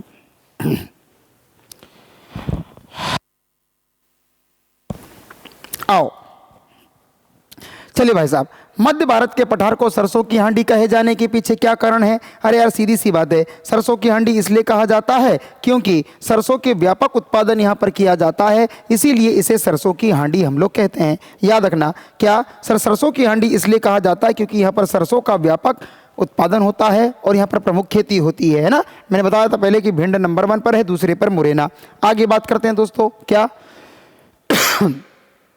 जनगणना 2011 के अनुसार मध्य प्रदेश के साक्षरता के संदर्भ में कौन सा कथन असत्य है। दोस्तों याद रखना, असत्य कथनों की अगर चुनाव करें तो शहरी साक्षरता दर 85.8% रही, बिल्कुल सही है। ग्रामीण साक्षरता दर 68.9% रही, बिल्कुल सही बात है, कोई दिक्कत वाली बात नहीं। मध्य प्रदेश में सर्वाधिक साक्षर जिला क्या है बेटा, जबलपुर 81% के साथ। सबसे न्यूनतम साक्षरता जिला क्या है, अलीराजपुर 36% के साथ। और पुरुष साक्षरता कितनी रही, तो 78.7। महिला साक्षरता कितनी रही, 59.2। लेकिन यहाँ पर गलत दे रखा है दोस्तों, क्या, अच्छा 2 मिनट रुक जाना बच्चे 2 मिनट रुक जाना। यहाँ पर दे रखा है क्या कि पुरुष साक्षरता कितनी रही, तो आपने कहा 78.7। दोस्तों याद रखना, इस आंकड़े की अगर बात की जाए तो आप याद रखना कि जो पुरुष साक्षरता दर, अरे यार सॉरी यहाँ पर ए आपका क्या होगा, यहाँ पर ए जो होगा वो क्या होगा आपका गलत होगा, क्योंकि शहरी साक्षरता, सॉरी थोड़ी सी मिस्टेक हो गई, शहरी साक्षरता की अगर बात की जाए तो शहरी साक्षरता कितनी है बेटा, याद रखना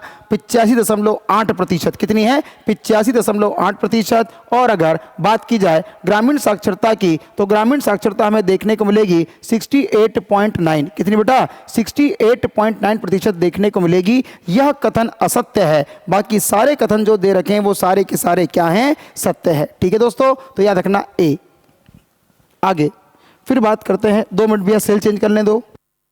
हेलो हेलो, चलिए दोस्तों आगे बात करते हैं कि रीवा पन्ना के पठार का निर्माण के संदर्भ में कौन सा कथन सत्य है, कौन सा कथन सत्य नहीं है। तो रीवा पन्ना के पठार की अगर बात की जाए तो क्या इसका निर्माण दक्कन ट्रेप की चट्टानों से हुआ, लावा से हुआ? बिल्कुल नहीं। क्या इसका निर्माण नीच चट्टानों से हुआ? बिल्कुल भी नहीं। बच्चों याद रखना, दक्कन ट्रेप की चट्टान से तो बना है मालवा का पठार। अरे किसका पठार? मालवा का पठार। नीच चट्टानों से बना है बुंदेलखंड का पठार। और इस क्षेत्र की अगर बात की जाए तो विंध्य शैल समूह के अपरदन से इस क्षेत्र का निर्माण हुआ। दोस्तों इसका निर्माण नदियों के जलोढ़ के निक्षेप से हुआ। यह कथन भी गलत है, क्योंकि जलोढ़, नदियों के जलोढ़ से जो बने हैं वो पठार को हम कहते हैं मध्य भारत का पठार। तो आंसर क्या होगा आपका? बच्चों याद रखना, विंध्य शैल समूह। इसीलिए तो रीवा पन्ना के पठार को हम कहते हैं विंध्य का कगारी भाग, विंध्य का कछारी भाग, विंध्य का कगारी भाग, विंध्य का कछारी भाग। अगला प्रश्न क्या है बच्चों? याद रखना, मध्य प्रदेश में ग्रामीण जनसंख्या का प्रतिशत कितना रहा? तो बच्चों याद रखना, मध्य प्रदेश में ग्रामीण जनसंख्या की अगर बात की जाए तो ग्रामीण जनसंख्या का जो प्रतिशत हमें देखने को मिलता है ये 72.3% मिलता है। जी हाँ दोस्तों, मध्य प्रदेश का 72.3% ग्रामीण जनसंख्या तथा 27.63% हमें नगरीय जनसंख्या देखने को मिलती है। सर्वाधिक शहरी जनसंख्या कहां पर देखने को मिलेगी? तो सर्वाधिक शहरी जनसंख्या हमें देखने को मिलेगी कहां बेटा? भोपाल में। बच्चों 80.9% तथा न्यूनतम शहरी जनसंख्या वाला जिला क्या है? तो आप कहेंगे डिंडोरी जिला है। क्या बेटा? डिंडोरी जिला। क्लियर है? चलो, है ना, यहां पर थोड़ा सा गलत लिखा है दोस्तों, याद रखना, सर्वाधिक शहरी जनसंख्या प्रतिशत में आपको भोपाल नंबर 1 मिलेगा और न्यूनतम शहरी जनसंख्या प्रतिशत में आपको डिंडोरी मिलेगा। जबकि सर्वाधिक शहरी जनसंख्या की अगर बात की जाए तो वो इंदौर जिले की आती है और न्यूनतम शहरी जनसंख्या अगर किसी जिले की आती है तो रीवा। मेरी तरफ देखना, ऐसे याद कर लेना, सर्वाधिक शहरी जनसंख्या इंदौर में, न्यूनतम शहरी जनसंख्या कहां पर? रीवा में। सर्वाधिक शहरी जनसंख्या प्रतिशत वाला जिला भोपाल और न्यूनतम शहरी जनसंख्या प्रतिशत वाला जिला तो आप कहेंगे डिंडोरी। ठीक है दोस्तों, याद रखना। और मध्य प्रदेश में शहरी जनसंख्या कितनी है? तो बोलना कम है, 27.63%। और शहरी जनसंख्या अधिक कितनी है? तो बोलना 72.3%। ठीक है, अगला पॉइंट, सर्वाधिक एसटी प्रतिशत। बच्चों याद रखना, एसटी का मतलब क्या होता है? मध्य प्रदेश में अनुसूचित जनजाति। ठीक है ना, सर्वाधिक एससी प्रतिशत। फिर पूछा गया है सर्वाधिक एसटी जनसंख्या, फिर पूछा गया है सर्वाधिक एससी जनसंख्या। बच्चों याद रखना, मध्य प्रदेश में सर्वाधिक एससी की जो जनसंख्या, एसटी की जो जनसंख्या देखने को मिलेगी ये धार डिस्ट्रिक्ट के अंतर्गत देखने को मिलती है। सर्वाधिक एससी की जनसंख्या अगर किसी जिले की है तो वो इंदौर जिले की हमें देखने को मिलेगी। सर्वाधिक एसटी का प्रतिशत किसी जिले में मिलेगा तो एसटी का प्रतिशत अलीराजपुर जिले में मिलेगा। और अगर एससी की बात की जाए तो एससी का प्रतिशत हमें कहां देखने को मिलेगा? उज्जैन में। ठीक है दोस्तों, तो याद रखेंगे, ये आंसर भी आपका फटाफट सही हो गया। आगे बढ़ जाओ, निम्नलिखित में से कौन सा मध्य प्रदेश का रामसर स्थल नहीं है? आप सभी को बताना चाहूंगा कि मध्य प्रदेश में रामसर स्थलों की टोटल संख्या कितनी है बेटा?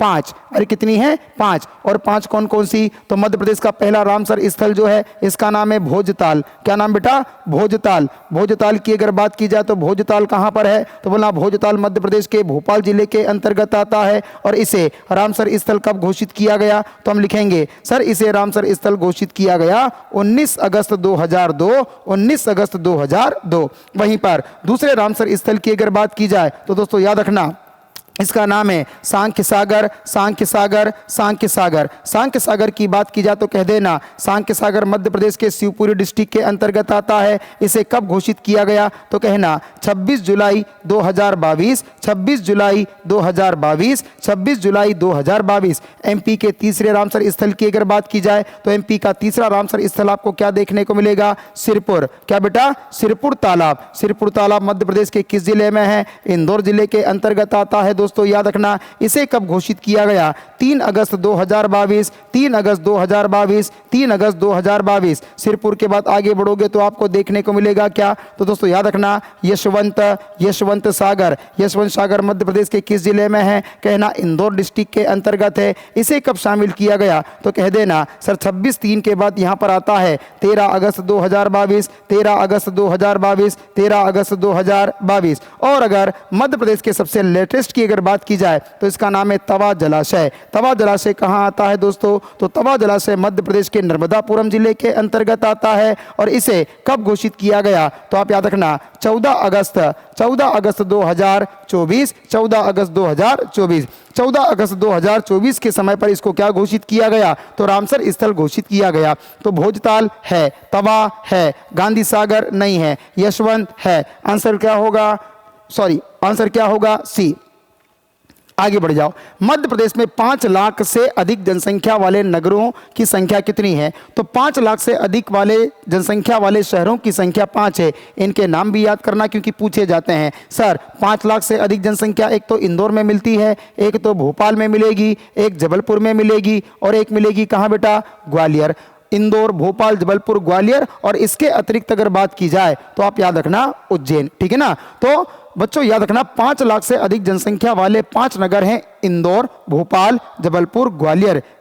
और इसके अतिरिक्त क्या है आपका? उज्जैन। और 10 लाख से अधिक जनसंख्या वाले 4 नगरों की अगर बात की जाए तो 4 नगर होंगे इंदौर, भोपाल, जबलपुर और ग्वालियर। क्लियर है? चलो, देश में अनुसूचित जाति के संख्या के आधार पर मध्य प्रदेश का कौन सा स्थान है? दोस्तों याद रखना, अनुसूचित जाति की बात कर रहे हैं तो अनुसूचित जाति मतलब कि एससी की बात कर रहे हैं। और एससी में हमारा मध्य प्रदेश का स्थान पूरे भारत में 8वां है। सबसे ज्यादा एससी की जनसंख्या पूरे भारत में पंजाब राज्य में देखने को मिलती है। कहां पर बेटा? पंजाब राज्य में। ठीक है, चलिए आ जाइए। अगला क्वेश्चन क्या है? मध्य प्रदेश के न्यूनतम साक्षरता वाले जिलों का सही क्रम बताइए। सबसे कम साक्षरता मध्य प्रदेश के किस जिले में है? तो बच्चों याद रखना, मध्य प्रदेश में सबसे कम साक्षरता अलीराजपुर जिले की है। अलीराजपुर जिले के बाद कौन सा जिला आता है बेटा? झाबुआ जिला आता है। तीसरा जिला कौन सा आ जाएगा? बड़वानी जिला आएगा। और चौथे नंबर पर कौन सा रहेगा? श्योपुर। मध्य प्रदेश में न्यूनतम साक्षरता वाले जिलों में नंबर 1 पर अलीराजपुर, दूसरे पे झाबुआ, तीसरे पे बड़वानी और चौथे पे श्योपुर। आगे बढ़ जाओ। बुंदेलखंड के पठार की भौगोलिक स्थिति के संदर्भ में निम्न में से कौन सा कथन सही है? आप बताओ। बुंदेलखंड का पठार जो है ये मध्य भारत के पश्चिम में। बच्चों आप सभी को बताना चाहूँगा, एक मैप के माध्यम से समझिए। ठीक है ना? ये छोटा सा प्यारा सा हमारा मध्य प्रदेश है। और मध्य प्रदेश में केवल उतना ही बनाता हूँ जितना मुझे काम है। और जितना मुझे काम है तो बच्चों याद रखना ये हमारा क्या है? तो बच्चों याद रखना ये हमारा मध्य भारत का क्या है? पठार है।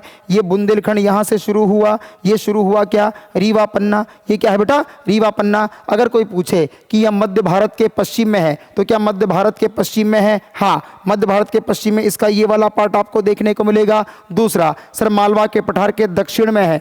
अरे बुंदेलखंड क्या मालवा के पठार के दक्षिण में है? मालवा का पठार तो ये रहा दोस्तों। मालवा के पठार के दक्षिण में तो हमें क्या देखने को मिलती है? नर्मदा सोन घाटी और विंध्याचल। तो ये कथन क्या हुआ? असत्य। यह मध्य भारत के पठार के पूर्व में है। क्या ये मध्य भारत के पठार के पूर्व में है? हाँ, पूर्व में आपको देखने को मिलेगा। बिल्कुल सही है, पूर्व में स्थित है। हाँ, ईस्ट में है ना बेटा। ये मध्य भारत का पठार मध्य भारत के पठार के पूर्व में है। दूसरी बात, सर ये रीवा पन्ना के पठार के उत्तर पश्चिम में है। ये रीवा पन्ना का पठार और रीवा पन्ना के पठार के उत्तर पश्चिम में। बिल्कुल। तो सेकंड क्वेश्चन हमें देखने को मिलेगा बिल्कुल सही। ये केवल उत्तर प्रदेश राज्य में विस्तारित है? नहीं, एमपी के साथ यूपी में भी है। ये दक्कन ट्रेप का भाग है? नहीं, यहाँ पर ग्रेनाइट और नीच चट्टानें पाई जाती हैं। क्लियर दोस्तों? आगे बढ़ जाएं। चलो आगे बढ़ते हैं, देखते हैं क्या मध्य प्रदेश में जनसंख्या की तीव्र वृद्धि का कारण कौन सा है? परिवार नियोजन, निम्न मृत्यु दर, उच्च जन्म दर या फिर उपरोक्त सभी। तो तीनों कथनों को पढ़ने के उपरांत आप पाएंगे कि उपरोक्त सारे के सारे कथन ऐसे हैं जो कि मध्य प्रदेश की जनसंख्या वृद्धि के क्या हो सकते हैं? कारण। आगे बढ़ जाओ। इसके बाद मध्य प्रदेश की जनगणना 2011 के अनुसार मध्य प्रदेश में प्रवास का प्रमुख कारण किसे माना जाता है? प्रवास का प्रमुख कारण मध्य प्रदेश में किसे माना जाता है? क्या शिक्षा को माना जाएगा, क्या नौकरी को माना जाएगा, क्या स्वास्थ्य को माना जाएगा, क्या विवाह को माना जाएगा? अरे यार सीधी सी बात है दोस्तों, याद रखना प्रवास का मुख्य कारण क्या होगा, है ना? मुख्य कारण किसे माना गया है? तो मध्य प्रदेश में 2011 की जनगणना के अनुसार मध्य प्रदेश में प्रवास का मुख्य कारण जो माना गया है ये विवाह को माना गया है। किसको बेटा? विवाह को। ठीक है ना, कुछ बातें ऐसी आपको याद रखना है। छिंदवाड़ा की जीवन रेखा किसको कहा जाता है? दोस्तों याद रखना, बेनगंगा नदी निकलती है सिवनी डिस्ट्रिक्ट के अंतर्गत से, इसको सिवनी की जीवन रेखा कहा। वर्धा नदी बैतूल जिले से निकलती है, पेंच नदी निकलती है छिंदवाड़ा जिले से, और कुलबेहरा नदी भी छिंदवाड़ा जिले से निकलती है। लेकिन अगर बात करें हम लोग छिंदवाड़ा की जीवन रेखा तो कहना कुलबेहरा नदी। कौन सी बेटा? कुलबेहरा। आगे बढ़ जाओ। मध्य प्रदेश में सर्वाधिक ग्रामीण जनसंख्या प्रतिशत वाले जिलों का अवरोही क्रम बताओ।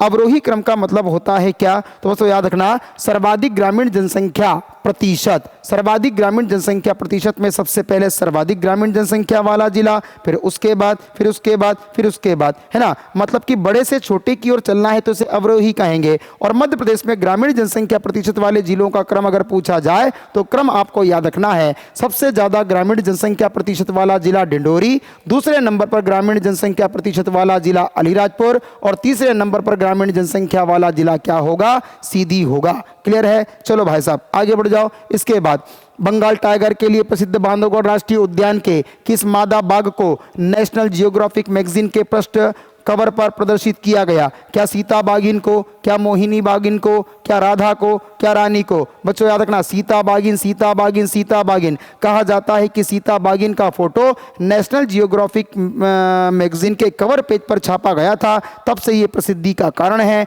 और ये कहाँ की है? तो बच्चों याद रखना, उमरिया जिले के बांधवगढ़ राष्ट्रीय उद्यान की है। ना मोहिनी है, ना राधा है, ना रानी है। ठीक है, आगे बढ़ जाओ। मध्य प्रदेश में कितना वनावरण रहा? अगर वनावरण की बात की जाए तो बच्चों याद रखना, वर्ष 2023 की भारत वन स्थिति रिपोर्ट के आधार पर मध्य प्रदेश का जो वनावरण हमें देखने को मिला, ये मिला 77,073 77,073 77,073 77,073। याद रखना क्या आएगा बेटा? 70,073। बच्चों याद रखना, ये भारत वन स्थिति रिपोर्ट कब की है? तो बोलना 2023 की है। बच्चों याद रखना 2023 की है, 2023 की है। क्लियर है? याद रखना वनावरण 70,073। आगे बढ़ जाओ। मध्य प्रदेश राज्य में बांस मिशन की शुरुआत कब की गई? डायरेक्ट फैक्ट बेटा याद करना, 2013 में मध्य प्रदेश बांस मिशन की शुरुआत की गई। अगला क्वेश्चन दोस्तों याद रखना क्या होगा?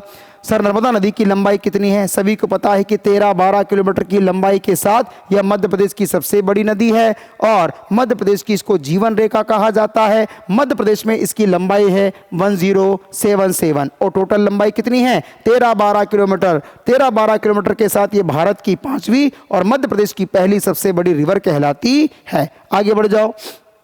इसके बाद मध्य प्रदेश में अखिल भारतीय बाघ आकलन 2022 के अनुसार बाघों की अनुमानित संख्या कितनी रही? पूरे भारत में सबसे ज्यादा बाघ जो है ये 2022 की बाघ रिपोर्ट के आधार पर मध्य प्रदेश में पाए गए। इसीलिए मध्य प्रदेश को आप बाघ स्टेट कहते हैं, टाइगर स्टेट कहते हैं। और मध्य प्रदेश में बाघों की संख्या पाई गई कितनी? 785। सर्वाधिक बांधवगढ़ में, दूसरे सर्वाधिक मिलेगी कहां पर बेटा?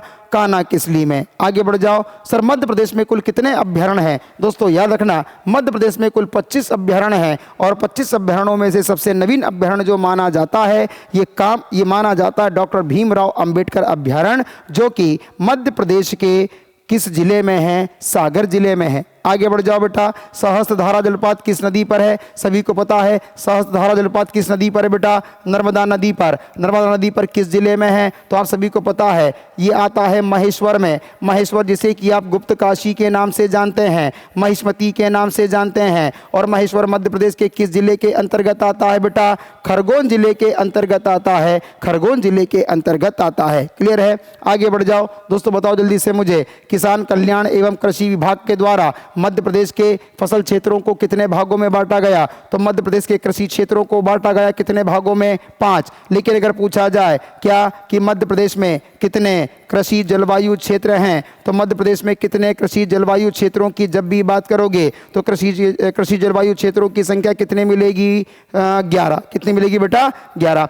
कृषि जलवायु क्षेत्र 11 मिलेंगे, और कृषि प्रदेश कितने मिलेंगे बेटा? 5 मिलेंगे। ठीक है ना? मैं क्लास में इसको पूरा डायग्राम के माध्यम से बनाकर आपको बताता हूं। ठीक है, आगे पर्यावरण नियोजन एवं समन्वय संगठन का गठन कब हुआ? दोस्तों, पर्यावरण नियोजन एवं समन्वय संगठन का गठन जो किया गया था यह वर्ष 1981 में किया गया था। जी हां दोस्तों, 1981 में इसका गठन किया गया। कहां पर? तो मध्य प्रदेश के भोपाल जिले के अंतर्गत किया गया। इसका मुख्य उद्देश्य क्या है? तो यह संगठन पर्यावरण से संबंधित शोध करता है, पर्यावरण से संबंधित शिक्षण देता है, पर्यावरण से संबंधित प्रशिक्षण देता है और नगर वानिकी द्वारा प्रदूषण पर रोक लगाने के उद्देश्य से इस पर्यावरण नियोजन एवं समन्वय संगठन को वर्ष 1981 में मध्य प्रदेश की राजधानी भोपाल में स्थापित किया गया, जो कि पर्यावरण के संरक्षण की दिशा में हर एक संभव प्रयास करता है। मध्य प्रदेश के वनों को कितने वनवृत्तों में विभाजित किया गया? दोस्तों याद रखना,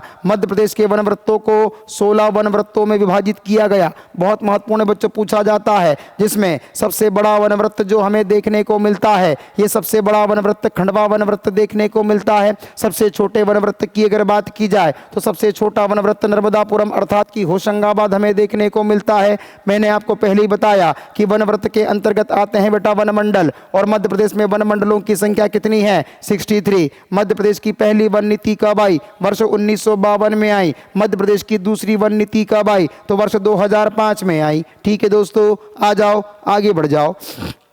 फिर बात करते हैं राज्य वानिकी अनुसंधान संस्थान का मुख्यालय कहाँ है? दोस्तों याद रखना, राज्य वानिकी अनुसंधान संस्थान का मुख्यालय हमें मध्य प्रदेश के जबलपुर जिले में देखने को मिलता है, जिसकी स्थापना 1963 अर्थात कि 27 जून 1963 में की गई। दोस्तों याद रखना, जबलपुर जिले में 1963 में राज्य वानिकी अनुसंधान केंद्र की स्थापना की गई और 1994 में इसे स्वायत्तता प्रदान की गई। दोस्तों याद रखना, इसकी विशेषता यह है कि यह भारत का प्रथम श्रेणी का पहला वन अनुसंधान केंद्र था। इसका मुख्य उद्देश्य वन संरक्षण और व्यवहारिक शोध कार्यक्रमों को बढ़ावा देना। ठीक है, तो 1963 में इसे जबलपुर जिले में स्थापित किया गया, लेकिन स्वायत्तता कब दी गई? 1994 में। इसका मुख्य उद्देश्य क्या है? तो वन संरक्षण की दिशा में कार्य करना और व्यवहारिक शोध कार्यक्रमों को बढ़ावा देना। यह भारत का प्रथम श्रेणी का पहला वन अनुसंधान केंद्र माना जाता था। आगे बढ़ जाओ। निम्नलिखित में से कौन सी नर्मदा नदी की सहायक नदी नहीं पूछा है? क्या हथनी है? क्या बंजर है? क्या गंजल है?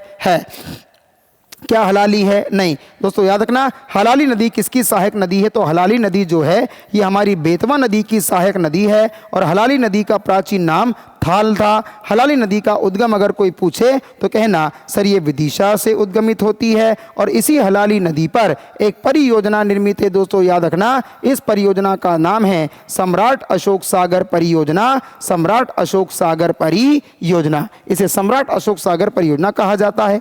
आगे बढ़ जाओ दोस्तों, अगला प्रश्न क्या देखने को मिलेगा? कान्हा-किची राष्ट्रीय उद्यान की स्थापना कब की गई? बच्चों याद रखना, कान्हा-किची राष्ट्रीय उद्यान वर्ष 1933 में एक प्रकार का हुआ करता था। क्या? अभय वन हुआ करता था। इसके बाद सर याद रखना 1952-53 में, 1952-53 की अगर बात की जाए तो इसमें इसे घोषित किया गया क्या? एक प्रकार का अभयारण्य घोषित किया गया और एक प्रकार का अभयारण्य घोषित किया गया। और आगे चलकर वर्ष 1955 की बात की जाए तो 1955 में इसे क्या घोषित किया गया? इसे राष्ट्रीय उद्यान घोषित किया गया। और आगे बढ़े तो 1974 में इसे क्या बनाया गया? 1974 में इसे प्रोजेक्ट टाइगर बनाया गया और यह मध्य प्रदेश का पहला ऐसा राष्ट्रीय उद्यान है जिसे प्रोजेक्ट टाइगर मिशन के अंतर्गत हम लोगों ने शामिल किया था। कान्हा-किची राष्ट्रीय उद्यान कहां कहां पर विस्तारित है? सर्वाधिक विस्तार इसका देखने को मिलता है मध्य प्रदेश के मंडला जिले में। इसके अलावा दोस्तों याद रखना, ये बालाघाट जिले में भी विस्तारित है और साथ साथ डिंडोरी जिले में भी ये विस्तारित माना जाता है। इतनी बात स्पष्ट है। फिर आगे बढ़ जाओ दोस्तों, सीधे सीधे चलते रहो, फटाफट देखते रहो। निम्नलिखित में से कौन सी नदी पश्चिम की ओर प्रवाहित नहीं होती? बच्चों याद रखना, नर्मदा नदी की बात करें तो नर्मदा नदी पूर्व से लेकर पश्चिम की ओर बहती है, बिल्कुल सही बात। ताप्ती नदी की बात करें, बैतूल के मुल्तई से निकलकर पूर्व से लेकर पश्चिम की ओर प्रवाहित होती है, बिल्कुल सही बात। माही नदी धार के सरदारपुर के मिंडा गांव के मेहत झील से निकलती है, ये भी पूर्व से पश्चिम की ओर प्रवाहित होती है। लेकिन सोन नदी की अगर बात की जाए तो सोन नदी अमरकंटक से निकलकर उत्तर पूर्वी दिशा में प्रवाहित होती है। तो इस नदी का नाम क्या बता रहा हूं मैं? सोन नदी। इस नदी का नाम क्या बता रहा हूं मैं? नर्मदा नदी। इस नदी का नाम क्या बता रहा हूं दोस्तों? याद रखना, ताप्ती नदी। और इस नदी का नाम क्या बता रहा हूं दोस्तों? माही नदी। खटाखट जवाब दो, क्या आंसर होगा? सोन। आगे बढ़ जाते हैं दोस्तों, अगला प्रश्न क्या देखने को मिलता है? तो अगला प्रश्न देखने को मिलता है, ताप्ती नदी की सहायक नदी कौन सी है? पूर्णा नदी क्या ताप्ती की सहायक नदी है? हाँ बच्चों याद रखना। गिरना नदी क्या ताप्ती की सहायक नदी है? हाँ। क्या भादुड़ नदी ताप्ती की सहायक नदी है? हाँ। दोस्तों जामनेर नदी की अगर बात की जाए तो जामनेर नदी का उद्गम होता है कहाँ से? देवास जिले से होता है। देवास जिले में किस अभ्यारण्य से होता है? खेवनी अभ्यारण्य से होता है। और आगे चलकर ये किस में मिल जाती है? तो मां नर्मदा में मिल जाती है। तो बताओ बच्चों यहाँ पर आंसर क्या होगा? गलत। 3। आंसर क्या होगा? तो सहायक नदी कौन सी है? तो 1, 1, 3 और 4। 1, 3, 4 जहां पर भी हो वो लगा देना है ना। 1, 3, 4 नहीं यार, 1, 2, 4 जहां पर भी हो लगा देना। मैं तो आपको व्याख्या कर रहा हूं, इस पर ध्यान नहीं दे रहा हूं, ठीक है ना। आंसर परफेक्ट ही बैठेंगे वहां पर, ठीक है। आगे बढ़ जाओ। मध्य प्रदेश राज्य वन विकास निगम की स्थापना कब हुई? दोस्तों याद रखना, मध्य प्रदेश राज्य वन विकास निगम की अगर आप बात करें तो मध्य प्रदेश राज्य वन विकास निगम की स्थापना 24 जुलाई के दिन हुई थी। और 24 जुलाई के दिन इसकी स्थापना हुई तो वर्ष क्या था? वर्ष 1975 था। कहां पर हुई बेटा? याद रखना, इसकी स्थापना मध्य प्रदेश के भोपाल जिले में की गई। दोस्तों इसका मुख्य उद्देश्य क्या है? निम्न कोटि वन क्षेत्र को उच्च कोटि वन क्षेत्र में परिवर्तित करना।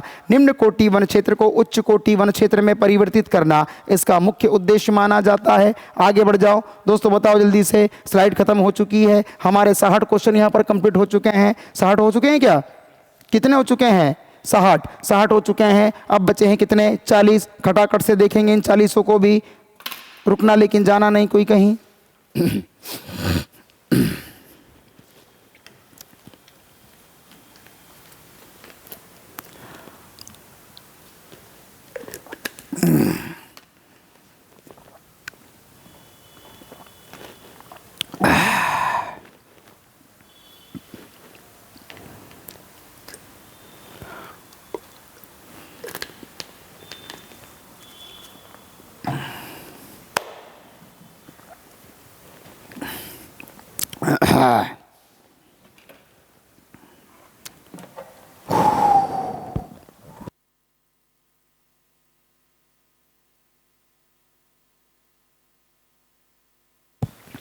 चलो आवाज आ रही है? ऑडियो वीडियो क्लियर है? ऑडियो वीडियो क्लियर है? हाँ क्लियर है, ठीक है। आ जाओ। निम्नलिखित में से चावल की कौन सी किस्म में विटामिन ए पाया जाता है? दोस्तों याद रखना, अमन की बात की जाए, अमन की बात की जाए तो अमन चावल की किस्म है। चिन्नौर चावल 2021 में जीए टैग इसको मिला बालाघाट के। इधर आ जाओ। गोल्डन राइस की बात की जाए तो गोल्डन राइस में विटामिन ए की प्रचुर मात्रा पाई जाती है। आसान क्वेश्चन था ये, तो कोई था ही नहीं इसमें, है ना। आगे बढ़ जाओ। अगला क्वेश्चन, मध्य प्रदेश में पेशा कानून कब लाया गया? पेशा कानून लागू होने से ग्राम सभाओं को किस संबंध में निर्णय लेने का अधिकार प्राप्त है? सभी को पता है कि पेशा कानून जो ही आया था 1996 में दिलीप सिंह भूरिया के प्रयासों से लाया गया। और वनी क्षेत्रों में जनजातियों को, वनी क्षेत्र में रहने वाले जनजातियों को कुछ विशेष अधिकार जो है इस पेशा एक्ट के तहत दिए गए थे। आप सभी को पता है कि जनजातियों की जो आजीविका का मुख्य आधार होता है ये जल, जंगल और जमीन होता है। इसीलिए दिलीप सिंह भूरिया के प्रयास से 1996 में लाए गए इस पेशा एक्ट के अंतर्गत यह ध्यान रखा गया कि किस प्रकार से जनजाति क्षेत्र के लोगों को वन क्षेत्रों के सभी प्राकृतिक संसाधनों पर अधिकार देना। तो आंसर आपका जो होना चाहिए वो क्या होना चाहिए? बी होना चाहिए, ठीक है ना। दूसरी बात याद रखना कि मध्य प्रदेश में, है ना, मध्य प्रदेश में जनजाति गौरव दिवस कब मनाते हैं हम लोग? जनजाति गौरव दिवस 15 नवंबर को मनाते हैं। तो मध्य प्रदेश में जनजाति गौरव दिवस 15 नवंबर 2022 को पेशा नियमों को अधिसूचित किया गया। और पेशा नियमों को अधिसूचित किया गया तो 15 नवंबर 2022 को इसकी शुरुआत कहां से की गई? तो शहडोल जिले के लालपुर नामक गांव से। कहां से बेटा?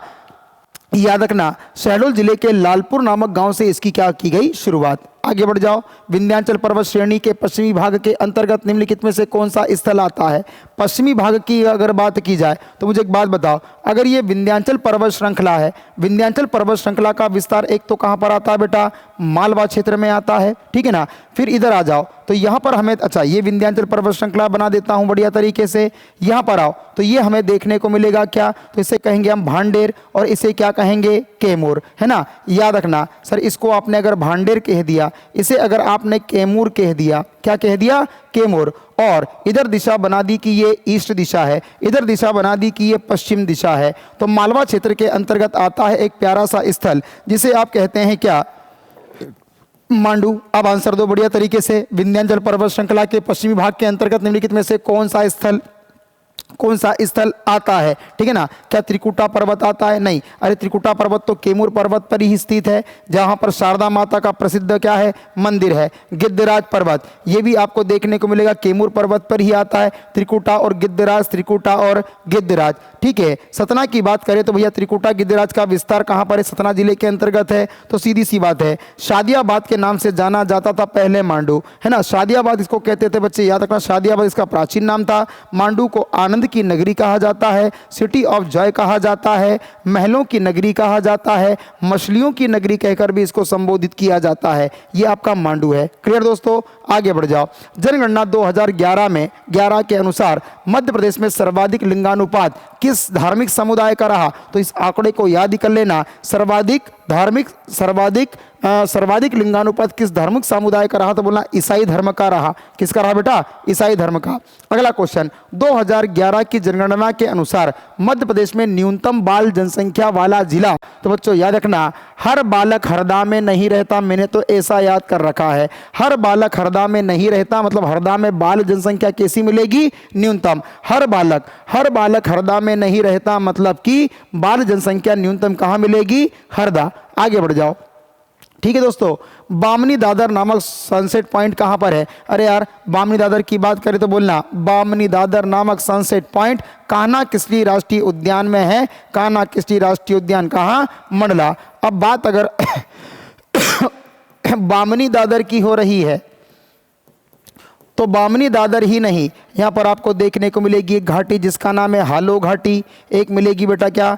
बंजर घाटी। हालो घाटी, बंजर घाटी मिलेगी। साथ साथ कान्हा किसली राष्ट्रीय उद्यान के मध्य से जो नदी प्रवाहित होती है, नदी का नाम है सुपर्ण नदी। क्या नाम बेटा? सुपर्ण नदी। याद रखना, बामनी दादर सनसेट पॉइंट है, हालो बंजर घाटी जो है ये यहीं पर मिलेगी। सुपर्ण जो है वो नदी है जो कान्हा के मध्य से बहती है, बांधवगढ़ उमरिया में है ना। यहाँ से चरणगंगा नदी निकलती है। पेंच राष्ट्रीय उद्यान सिवनी और छिंदवाड़ा की सीमा में है। पेंच और हिर्री नदी यहाँ से बहती है। सतपुड़ा राष्ट्रीय उद्यान की अगर बात की जाए तो सतपुड़ा राष्ट्रीय उद्यान जो है ये आपको देखने को मिलेगा कहाँ? नर्मदापुरम में, जहां पर आपको देनवा, सुक्तवा, मालिनी जैसी प्रमुख नदियां प्रवाहित होती हुई दिखाई देगी। ठीक है, आगे बढ़ जाओ। इसके बाद अगला क्वेश्चन आता है, केन नदी किसकी सहायक नदी है? भाई साहब, आप सभी को पता है कि केन नदी की अगर बात की जाए तो केन नदी कैमूर पर्वत से उद्गमित होती है।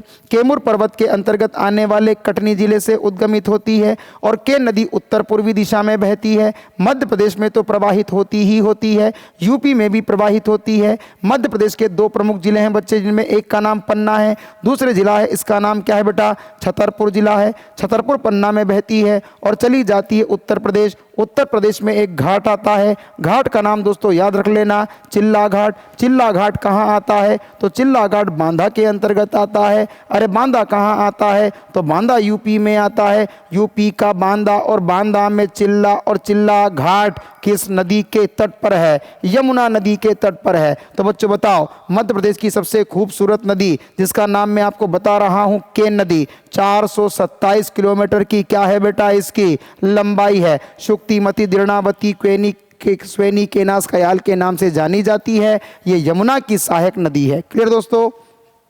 चलो आगे बढ़ जाओ बच्चों। क्या है? मध्य भारत के पठार की स्थिति के संबंध में निम्नलिखित में से कौन सा कथन सत्य है? बच्चों याद रखना, यह मध्य प्रदेश के दक्षिण पूर्वी भाग में, यहीं से गलत होगी पिक्चर आपकी, दक्षिण पूर्वी भाग में है ही नहीं। दूसरी भाग, अब बच्चों याद रखना, यह मध्य प्रदेश के उत्तर पश्चिमी भाग में 24 डिग्री से लेकर 26 डिग्री 48 मिनट उत्तरी अक्षांश के बीच स्थित है। यह केवल राजस्थान की सीमा तक सीमित पठार है। यह केवल चंबल नदी के दक्षिण में फैला हुआ भाग है।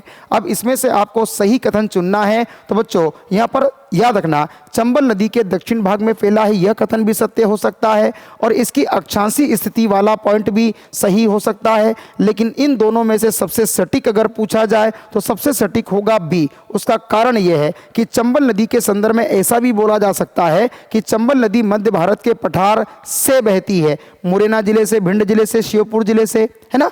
बहती तो उत्तर में ही है। ये मान के चले कि मध्य भारत के पठार का अधिकांश भाग चंबल नदी के दक्षिण में आता है। लेकिन इन दोनों अगर सेंटेंस की मैं कंपेयर करके बात करूं तो सबसे सटीक मुझे बी दिखाई देता है। इसीलिए यहां पर आंसर जो माना गया है वो बी ही माना गया है। ठीक है, चलो आ जाओ 69। निम्नलिखित में से कौन सी सोन नदी की सहायक नदी नहीं है? सोनार नदी की बात की जाए तो बच्चों याद रखना, ये केन नदी की सबसे बड़ी सहायक नदी मानी जाती है। बनास नदी की बात की जाए तो याद रखना, ये सोन नदी की सबसे बड़ी सहायक नदी मानी जाती है। किसकी बेटा?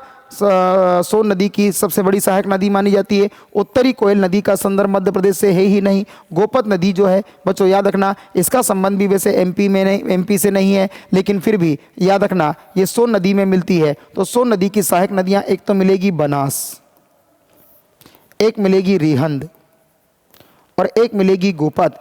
बनास रिहंद गोपत, बनास रिहंद गोपत, ये तीन नदियां जो है इनको मुख्य तौर पर याद रखें, ये सोन की सहायक नदी है। अच्छा, एक और नदी याद रखो ना जो मेन है, जोहिला, एमपी के संदर्भ में जोहिला भी लिख लेना। ठीक है, चलो आगे बढ़ जाओ।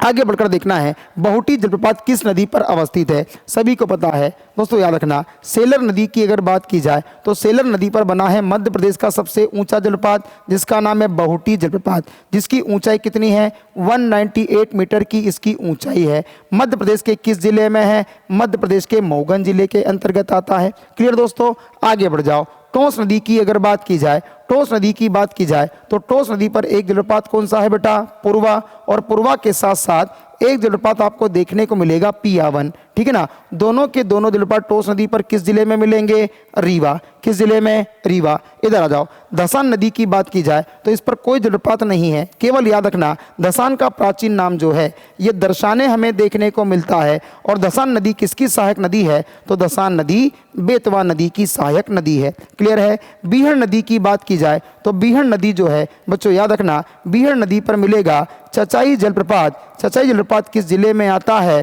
तो यह मध्य प्रदेश के रीवा जिले के अंतर्गत आता है। ठीक है, आगे बढ़ जाओ। अगला क्वेश्चन क्या है बेटा?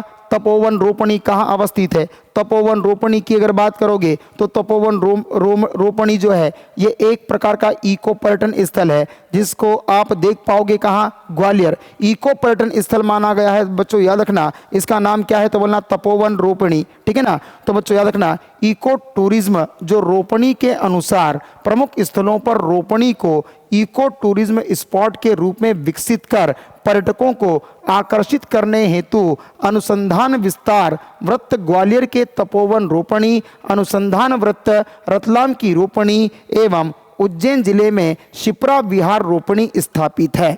मतलब मान के चलें कि आपको 3 रोपणी याद रखना है, एक ग्वालियर की, एक उज्जैन की और एक रतलाम की, जिसमें तपोवन नाम किसका है? तो बोलना ग्वालियर वाले का। रतलाम में आपको याद रखना रतलाम की रोपणी, और शिप्रा विहार रोपणी कहाँ? तो बोलना उज्जैन में। ठीक है, आ जाओ। मध्य प्रदेश में जैव विविधता प्रबंधन समितियों का गठन किस अधिनियम के तहत किया गया? तो बच्चों याद रखना जैव विविधता अधिनियम 2002 के तहत मध्य प्रदेश में वर्ष 2005 में भोपाल जिले के अंतर्गत, कहाँ पर बेटा? भोपाल जिले के अंतर्गत गठित किया गया जैव विविधता बोर्ड का क्या किया गया? गठन किया गया। क्लियर दोस्तों, आगे बढ़ जाओ। इसके बाद अगला क्या आएगा बेटा? 2011 की जनगणना के अनुसार मध्य प्रदेश का लिंगानुपात कितना रहा? तो बच्चों याद रखना 2011 की जनगणना के अनुसार मध्य प्रदेश का लिंगानुपात 931 रहा, अर्थात 1000 की जनसंख्या पर औसतन 931 महिलाएं हमें प्राप्त हुई, जिसमें सर्वाधिक लिंगानुपात बालाघाट जिले का 1021 और न्यूनतम लिंगानुपात भिंड जिले का 837। क्लियर दोस्तों, याद रखना। आगे बढ़ जाओ। सेलाना अभ्यारण्य मध्य प्रदेश के किस जिले में है? सेलाना अभ्यारण्य मध्य प्रदेश के रतलाम जिले के अंतर्गत आता है। जी हाँ दोस्तों, बड़ा प्यारा अभ्यारण्य है। सेलाना अभ्यारण्य इसलिए फेमस है क्योंकि यहाँ पर किया जाता है खरमोर पक्षी का संरक्षण, खरमोर पक्षी का संरक्षण, खरमोर पक्षी का संरक्षण। साथ साथ दोस्तों याद रखना, यहाँ पर एक बहुत बड़ा cactus guard, cactus guard, cactus guard स्थापित किया गया। एक और बात याद रखना, आप सभी ने सुना होगा केरल के निवासी हैं, पक्षी विशेषज्ञ हैं, केरल के निवासी हैं, पक्षी विशेषज्ञ हैं, जिनका नाम है सलीम अली। सलीम अली ने अपनी पुस्तक में, सलीम अली ने अपनी पुस्तक में सेलाना अभ्यारण्य के 89 प्रजाति के पक्षियों को चिन्हित किया। ठीक है दोस्तों, याद रखना। धार में कौन सा अभ्यारण्य है? तो धार का सरदारपुर, धार का सरदारपुर। यहाँ पर भी दोस्तों याद रखना, खरमोर पक्षी का ही संरक्षण किया जाता है। राजगढ़ में क्या है? तो राजगढ़ में नरसिंहगढ़, राजगढ़ में नरसिंहगढ़, राजगढ़ में नरसिंहगढ़। नरसिंहगढ़ अभ्यारण्य को बोलते हैं क्या? तो कह देना, नरसिंहगढ़ अभ्यारण्य को कहा जाता है मोरों का स्वर्ग, मोरों का स्वर्ग, मोरों का स्वर्ग। साथ साथ नरसिंहगढ़ अभ्यारण्य में देखने को मिलती है चिड़ी खो झील, चिड़ी खो झील, चिड़ी खो झील। साथ साथ नरसिंहगढ़ अभ्यारण्य को बोलते हैं क्या? तो कहना मालवा का कश्मीर, मालवा का कश्मीर, मालवा का कश्मीर। इसे मालवा का कश्मीर कहकर संबोधित करते हैं। रायसेन में अभी अभी बताया था राता पानी, जिसे कि मध्य प्रदेश का 8वां प्रोजेक्ट टाइगर एरिया वर्ष 2024 में घोषित किया गया और हाल ही में 2025 में इसका नाम परिवर्तित करके रखा डॉक्टर भीमराव अंबेडकर अभ्यारण्य। आगे बढ़ जाओ। दुग्धधारा जलपात कहाँ पर है? दोस्तों याद रखना, खरगोन जिले के अंतर्गत मध्य प्रदेश का एक प्यारा जलपात अभी मैंने पढ़ाया था जिसका नाम था सहस्त्रधारा जलप्रपात। अनूपपुर जिले की अगर बात की जाए तो अनूपपुर जिले में मां नर्मदा पर ढेर सारे जलपात है, जिसमें एक आपको देखने को मिलेगा दुग्ध धारा, एक मिलेगा कपिल धारा, दुग्ध धारा, कपिल धारा, फिर मिलेगा दुर्गा धारा, दुर्गा धारा के बाद मिलेगा पंच धारा, पंच धारा के बाद मिलेगा शंभु धारा, शंभु धारा के बाद मिलेगा क्या? लक्ष्मण धारा, लक्ष्मण धारा। वैसे ही मंडला जिले में कुछ नहीं मिलेगा। जबलपुर में जाओगे तो जबलपुर में एक घाट है, घाट का नाम क्या है बेटा? भेड़ा घाट। और भेड़ा घाट में जो जलप्रपात है इसका नाम क्या है? कहना धुआंधार, धुआंधार जबलपुर का धुआंधार, धुआंधार, धुआंधार जबलपुर का धुआंधार। क्लियर है? आगे बढ़ जाओ। अगला क्वेश्चन, निम्नलिखित कथनों पर विचार कीजिए। 2 मिनट पानी पी लूं फिर पढ़ाता हूं, है ना? रुकोगे?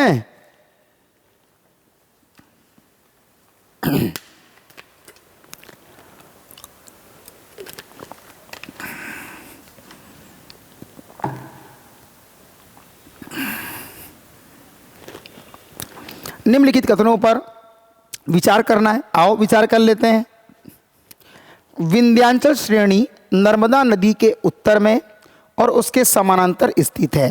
ठीक है भाई साहब, ये नर्मदा नदी बहती है, नर्मदा के उत्तर में मान ली हमने विंध्याचल। पहला कथन क्या है? सत्य है। यह श्रेणी विंध्य शैलों एवं लावा चट्टानों से निर्मित एक प्रतापी कगार है। ठीक है दोस्तों, इसको भी मान लिया। विंध्याचल श्रेणी की ऊंचाई पश्चिम से पूर्व की ओर क्रमशः बढ़ती है, पश्चिम से पूर्व की ओर क्रमशः बढ़ती है। ऊंची चोटी क्या मिली? सद्भावना मिली। विंध्याचल पर्वत श्रेणी नर्मदा और गंगा बेसिन के मध्य जल विभाजक का कार्य करती है। दोस्तों यहाँ पर अगर सत्य कथनों की बात की जाए तो विंध्याचल पर्वत श्रेणी के संदर्भ में जो सत्य कथन का आपको चयन करना है वो यही होगा 1, 2, 4। 1, 2, 4 मतलब कि दोस्तों याद रखना, क्या याद रखना? कि विंध्याचल पर्वत के उत्तर नर्मदा के उत्तर में समांतर है। 2 की बात करें तो यह श्रेणी जो है यह विंध्य शैलों से लावा से निर्मित है, प्रतापी कगार है, ये भी ठीक है। विंध्य शैली की जो ऊंचाई है ये पश्चिम से पूर्व की ओर क्रमशः बढ़ती है। एक्चुअल में अगर देखा जाए तो सिगार की ऊंचाई 881 है, फिर 854 मीटर है। इधर जाओगे तो 752 सद्भावना मिलेगी।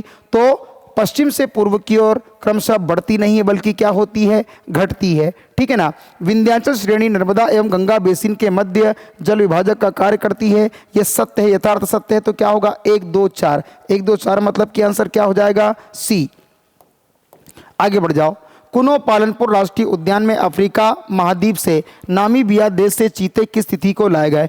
बच्चों याद रखना, नरेंद्र मोदी जी के जन्म दिवस 17 सितंबर 2022 के दिन हम अफ्रीका के नामीबिया से मध्य प्रदेश के कुनो नेशनल पार्क में 8 चीते लेके आए। और कुनो नेशनल पार्क में हमने देखा भी है, एक शुभंकर वर्ष 2021 में ही बनाया गया था कि चिंटू चीता मैं तेज दौड़कर आऊंगा और कुनो में बस जाऊंगा। तो आंसर होगा सी। आगे बढ़ जाओ। 78वां, 2011 में मध्य प्रदेश में औसत से अधिक ग्रामीण जनसंख्या वाले जिलों की संख्या कितनी रही। औसत से अधिक, बच्चों याद रखना, 2011 में मध्य प्रदेश में औसत से अधिक ग्रामीण जनसंख्या वाले जिलों की संख्या बताई जाती है 39। अब 39 जिले याद तो करना नहीं है, केवल आंकड़ा याद कर लेना है। 39 जिले ऐसे रहे जहां पर औसत से अधिक ग्रामीण जनसंख्या हमें देखने को मिली। आ जाओ। मेकाल पर्वत श्रेणी को मध्य प्रदेश का प्रमुख जल विभाजक क्यों माना जाता है। क्यों माना जाता, क्योंकि यह विंध्याचल का भाग है, इसमें प्रतापी कगार है, सत्य बात है। क्योंकि इससे पूर्वी एवं पश्चिमी दिशा में नदियां निकलती हैं मेकाल पर्वत से। नहीं, रुको जरा ना, क्या है, मेकाल पर्वत श्रेणी को मध्य प्रदेश का प्रमुख जल विभाजक क्यों माना जाता है ना। अब मेकाल है तो क्या मेकाल विंध्याचल का हिस्सा होगा, नहीं, सतपुड़ा का पूर्वी भाग है। तो ये कथन तो गलत हो गया, क्योंकि यहाँ ऊंची है ना। दूसरा, क्योंकि इसके पूर्वी एवं पश्चिमी दोनों दिशाओं में नदियां निकलती है। देखो मान लेते हैं ये मेकाल है, मेकाल का हिस्सा क्या है, अनूपपुर जिला, और अनूपपुर जिले से निकलती एक नदी पूर्व से पश्चिम की ओर बहेगी, एक नदी निकलती है सोन जो कि उत्तर की ओर बहेगी। ठीक है ना। मतलब ये मान के चलो कि ये कथन कहीं ना कहीं मुझे सत्य लगता है, क्योंकि इससे पूर्वी एवं पश्चिमी दोनों दिशाओं में नदियां निकलती है। तो बिल्कुल सही आंसर केवल बी आ जाएगा बेटा ना, याद रखना आंसर क्या आएगा, बी। जी हाँ, बिल्कुल सही आंसर क्या होगा, बी। आगे आ जाओ। मध्य प्रदेश की सर्वोच्च शिखर क्या है। सभी को पता है कि मध्य प्रदेश का सर्वोच्च शिखर क्या है बेटा, धूपगढ़, जो कि मध्य प्रदेश के नर्मदापुरम जिले के अंतर्गत आता है। और नर्मदापुरम जिले के अंतर्गत आता है तो इसकी ऊंचाई 1352 मीटर बताई जाती है। नर्मदापुरम जिले में कहाँ है बेटा, तो महादेव पर्वत पर स्थित है। ठीक है दोस्तों, याद रखना। अमरकंटक की ऊंचाई कितनी है, तो कहना 1067 मीटर की इसकी ऊंचाई है। चौरागढ़ की ऊंचाई कितनी है, तो बोलना 1325 से लेकर 1326 मीटर की इसकी ऊंचाई है। जाना पाव की बात करें तो कहना 854 मीटर की इसकी क्या है बेटा, ऊंचाई है। किसकी बेटा, जाना पाव। ठीक है, थोड़ा सा और आगे बढ़ जाओ। चलो आगे बढ़ेंगे तो अगला क्वेश्चन मिलेगा, सतपुड़ा राष्ट्रीय उद्यान के अंतर्गत क्या शामिल है। सतपुड़ा राष्ट्रीय उद्यान के अंतर्गत दोस्तों याद रखना, सतधारा नाम का एक दर्शनीय स्थल भी आता है इस सतपुड़ा के अंतर्गत। देनवा रिसोर्ट भी इसके अंतर्गत आता है दोस्तों, याद रखना। और चमत्कारी महुआ वृक्ष भी इसके अंतर्गत आता है दोस्तों। मतलब उपरोक्त सभी कथन सत्य है, ये सारे सतपुड़ा के भाग माने जाते हैं, याद रख लीजिएगा। अगला क्वेश्चन, अमरकंटक श्रेणी का भौगोलिक महत्व बताइए। क्या ये विंध्याचल में स्थित है, क्या ये सतपुड़ा में स्थित है, क्या ये विंध्याचल सतपुड़ा का मिलन स्थल है, क्या ये अरावली पर्वत का भाग है। दोस्तों याद रखना, ना तो केवल ये विंध्याचल का हिस्सा है, ना तो ये केवल सतपुड़ा का हिस्सा है, बल्कि इसे विंध्याचल एवं सतपुड़ा का मिलन बिंदु माना जाता है। अरावली तो बहुत दूर हो गई। ठीक है, तो आंसर क्या होगा, सी आंसर आपका होगा। आगे, मध्य प्रदेश की जनगणना 2011 के अनुसार भोपाल का जनघनत्व कितना रहा। बच्चों याद रखना, मध्य प्रदेश में भोपाल सर्वाधिक जनघनत्व वाला जिला रहा, 855 रहा। 855 मतलब कि सर्वाधिक। और यहीं पर याद रख लो कि न्यूनतम जनघनत्व किसका मिला, तो 94 के साथ हमें मिला डिंडोरी। डिंडोरी है ना। तो 1000 पुरुषों की तुलना में, एक प्रति वर्ग किलोमीटर में, याद रखना, प्रति वर्ग किलोमीटर में 855 लोग निवास करते हैं भोपाल में, और प्रति वर्ग किलोमीटर में 94 लोग निवास करते हैं कहाँ, डिंडोरी जिले में। आगे बढ़ जाओ। अगला क्वेश्चन क्या है, एक तरफ जलप्रपात हैं, एक तरफ नदियां दे रखी है। बताओ मानधार जलप्रपात कहाँ है। मानधार जलप्रपात मध्य प्रदेश की मां नर्मदा नदी पर है। और नर्मदा नदी पर कहाँ पर, किस जिले में है, तो बोला खंडवा जिले में। क्लियर है। पांडव जलप्रपात कहाँ है, तो बोला केन नदी पर स्थित है। और केन नदी पर स्थित है तो किस जिले में है, पन्ना जिले में, पन्ना राष्ट्रीय उद्यान में। बात करें केवटी की, तो केवटी महान नदी पर है। और महान नदी पर किस जिले में है, रीवा जिले में।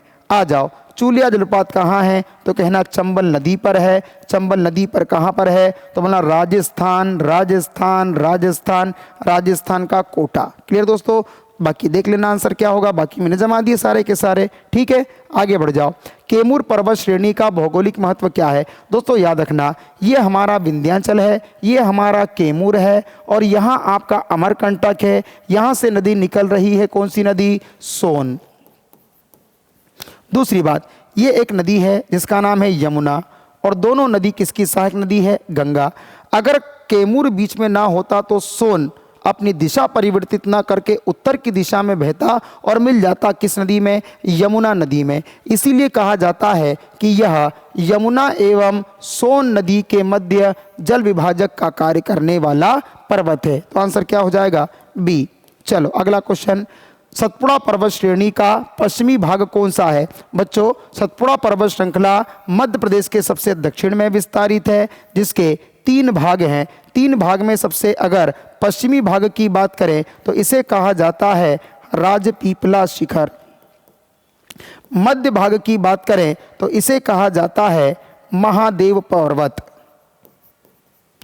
सबसे पूर्वी क्षेत्र की बात की जाए तो इसे कहा जाता है मैकाल पर्वत। मैकाल पर्वत। तो क्या पूछा गया है? सतपुड़ा श्रेणी का सबसे पश्चिमी भाग, तो आंसर क्या होगा? राजपीपला। ठीक है, चलो आगे बढ़ जाओ। अगला क्वेश्चन क्या है? राजपीपला श्रेणी की सर्वोच्च चोटी क्या है? दोस्तों याद रखना, पहले भी बताया था, चूलगिरी। इसकी ऊंचाई है 12-15 मीटर, और चूलगिरी चोटी मध्य प्रदेश के बड़वानी जिले में आती है। साथ साथ यहाँ पर एक प्रसिद्ध जैन तीर्थ स्थल है जिसका नाम है 52 गजा। ठीक है, चलो आगे बढ़ जाओ। महादेव पर्वत श्रेणी के संदर्भ में कौन सा कथन सही है? महादेव यह सतपुड़ा का पश्चिमी भाग है। महादेव नहीं। इसकी सर्वोच्च चोटी चूलगिरी है? नहीं। राजपीपला की है चूलगिरी, तो इसमें धूपगढ़ और चोरागढ़ है। बिल्कुल सही। दोस्तों याद रखना, अगर बात की जाए महादेव पूछा ना तो कोई दिक्कत नहीं। महादेव सतपुड़ा का क्या है बेटा? मध्य भाग है। और महादेव के अंतर्गत कौन कौन सी संरचना आती है? एक तो आता है क्या? चौरागढ़, एक आता है नंदीगढ़, एक आता है धूपगढ़। चौरागढ़, नंदीगढ़, धूपगढ़, पचमढ़ी। पचमढ़ी के बाद एक आता है काली भीत की पहाड़ी, काली भीत की पहाड़ी, और एक आता है पातालकोट, पातालकोट, पातालकोट। ठीक है, तो चौरागढ़, नंदीगढ़, धूपगढ़, पचमढ़ी, काली भीत और पातालकोट। तो आंसर क्या होगा? सी। चलो आगे बढ़ जाओ। अगला क्या है बच्चों? तो याद रखना, बेतवा नदी का उद्गम स्थल किस जिले से होता है? बेतवा नदी का उद्गम स्थल कहाँ से होता है? रायसेन जिले के अंतर्गत कुमरा गांव से निकलती है, और कुमरा गांव से निकलकर एमपी और यूपी में बहती है, और एमपी और यूपी में बहकर यमुना नदी में हमीरपुर नामक स्थान पर मिल जाती है बेतवा नदी, यमुना नदी में। आगे बढ़ जाओ बच्चों, बताओ जनगणना 2011 के अनुसार मध्य प्रदेश की साक्षरता दर कितनी रही? तो बच्चों याद रखना, 2011 की जनगणना के अनुसार मध्य प्रदेश की साक्षरता दर जो रही ये 69.3% रही। और याद रखें 69.3% रही बहुत महत्वपूर्ण है, जिसमें सर्वाधिक साक्षर जिला मिला हमें क्या? जबलपुर, जिसकी प्रतिशतता हमें मिली 81.1%। न्यूनतम साक्षरता जिला मिला अलीराजपुर, जो कि रहा 36.1%। पुरुष साक्षरता हमें देखने को मिली 78.73, और महिला साक्षरता की अगर बात की जाए तो महिला साक्षरता दर रही 59.24। आगे बढ़ जाओ। इसके बाद अगला प्रश्न जो आपको देखने को मिलेगा वो प्रश्न क्या है? बुंदेलखंड के पठार की भौगोलिक स्थिति के संदर्भ में निम्नलिखित में से कौन सा सही है? बताओ। अब वापस से वही मैं बना देता हूं।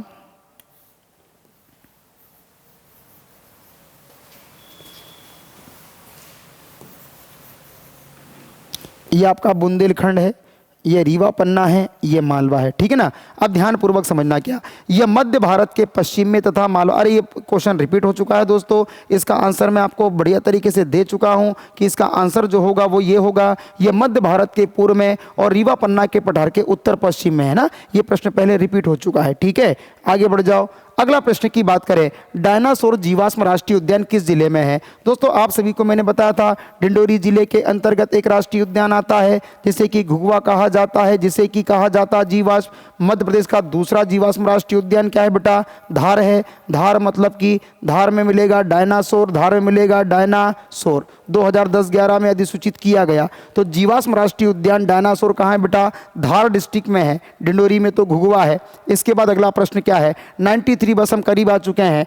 जनगणना 2011 के अनुसार मध्य प्रदेश के किस जिले का जनघनत्व 94 व्यक्ति प्रति वर्ग किलोमीटर रहा? तो मैंने बताया था कि मध्य प्रदेश में न्यूनतम जनघनत्व वाला जिला डिंडोरी है 94 व्यक्ति प्रति वर्ग किलोमीटर के साथ। 94 व्यक्ति प्रति वर्ग किलोमीटर के साथ। आ जाओ, बुंदेलखंड के पठार के संदर्भ में निम्नलिखित में से कौन सा कथन सत्य है? क्या यहाँ पर समशीतोष्ण जलवायु पाई जाती है? क्या यहाँ पर सर्वाधिक वर्षा होती है? क्या यह मध्य प्रदेश का सर्वाधिक सूखा प्रभावित क्षेत्र है? क्या यहाँ पर काली मृदा? काली मृदा तो बिल्कुल भी नहीं है, समजलवायु तो बिल्कुल भी नहीं है, सर्वाधिक वर्षा भी नहीं होती, बल्कि सूखा क्षेत्र है, क्योंकि यहाँ पर मिलती है विषम जलवायु अर्थात कि महाद्वीपीय प्रकार की जलवायु। आ जाओ, 95 क्वेश्चन आ चुका है बच्चे, याद रखना। जनगणना 2011 के अनुसार मध्य प्रदेश में 10 की वृद्धि का प्रतिशत कितना रहा? तो दोस्तों याद रखना, मध्य प्रदेश में 10 की वृद्धि का प्रतिशत 2011 में जो रहा, ये रहा 20.35%, 20.35%। ठीक है, याद रखना। आगे, सर मालवा के पठार के संदर्भ में कौन सा कथन सही है? इसकी सर्वोच्च चोटी क्या है बेटा? सिद्ध बाबा। गलत, सिगार है बेटा। इसका ढाल अपवाह दक्षिण दिशा में है। गलत है बेटा, बल्कि उत्तर पूर्व में है। इसे गेहूं की डलिया कहते हैं। बिल्कुल सही। सर ये मध्य प्रदेश का सबसे छोटा प्राकृतिक क्षेत्र है? नहीं, सबसे बड़ा है। छोटा नहीं, सबसे बड़ा है। ठीक है, आगे बढ़ जाओ। राष्ट्रीय औसत की तुलना में मध्य प्रदेश का सबसे कम नगरीकरण किस वर्ष दर्ज किया गया? सबसे कम नगरीकरण जो दर्ज किया गया ये 2011 में ही किया गया भाई साहब। आश्चर्यचकित होने वाली बात है, ठीक है ना। सबसे कम नगरीकरण जो वर्ष घोषित किया गया 2011। बुंदेलखंड के पठार के निर्माण के संदर्भ में इन कथनों का चुनाव कीजिए। क्या बुंदेलखंड के पठार का निर्माण दक्कन ट्रेप से हुआ, लावा से हुआ? नहीं। ग्रेनाइट चट्टानों से हुआ? क्या यहाँ पर हिमानी क्रिया हुई? नहीं। क्या इसका निर्माण नीच चट्टानों से हुआ? यस। क्या यहाँ पर समुद्री निक्षेप मिलते हैं? बिल्कुल गलत। तो आंसर क्या होगा? सी।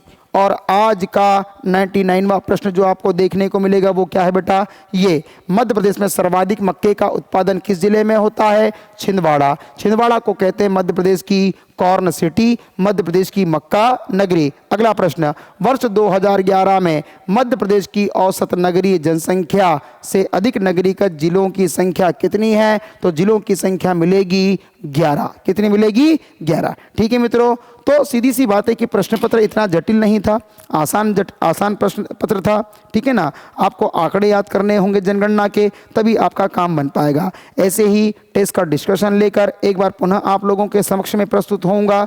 तब तक के लिए जय हिंद, जय भारत, भारत माता की जय।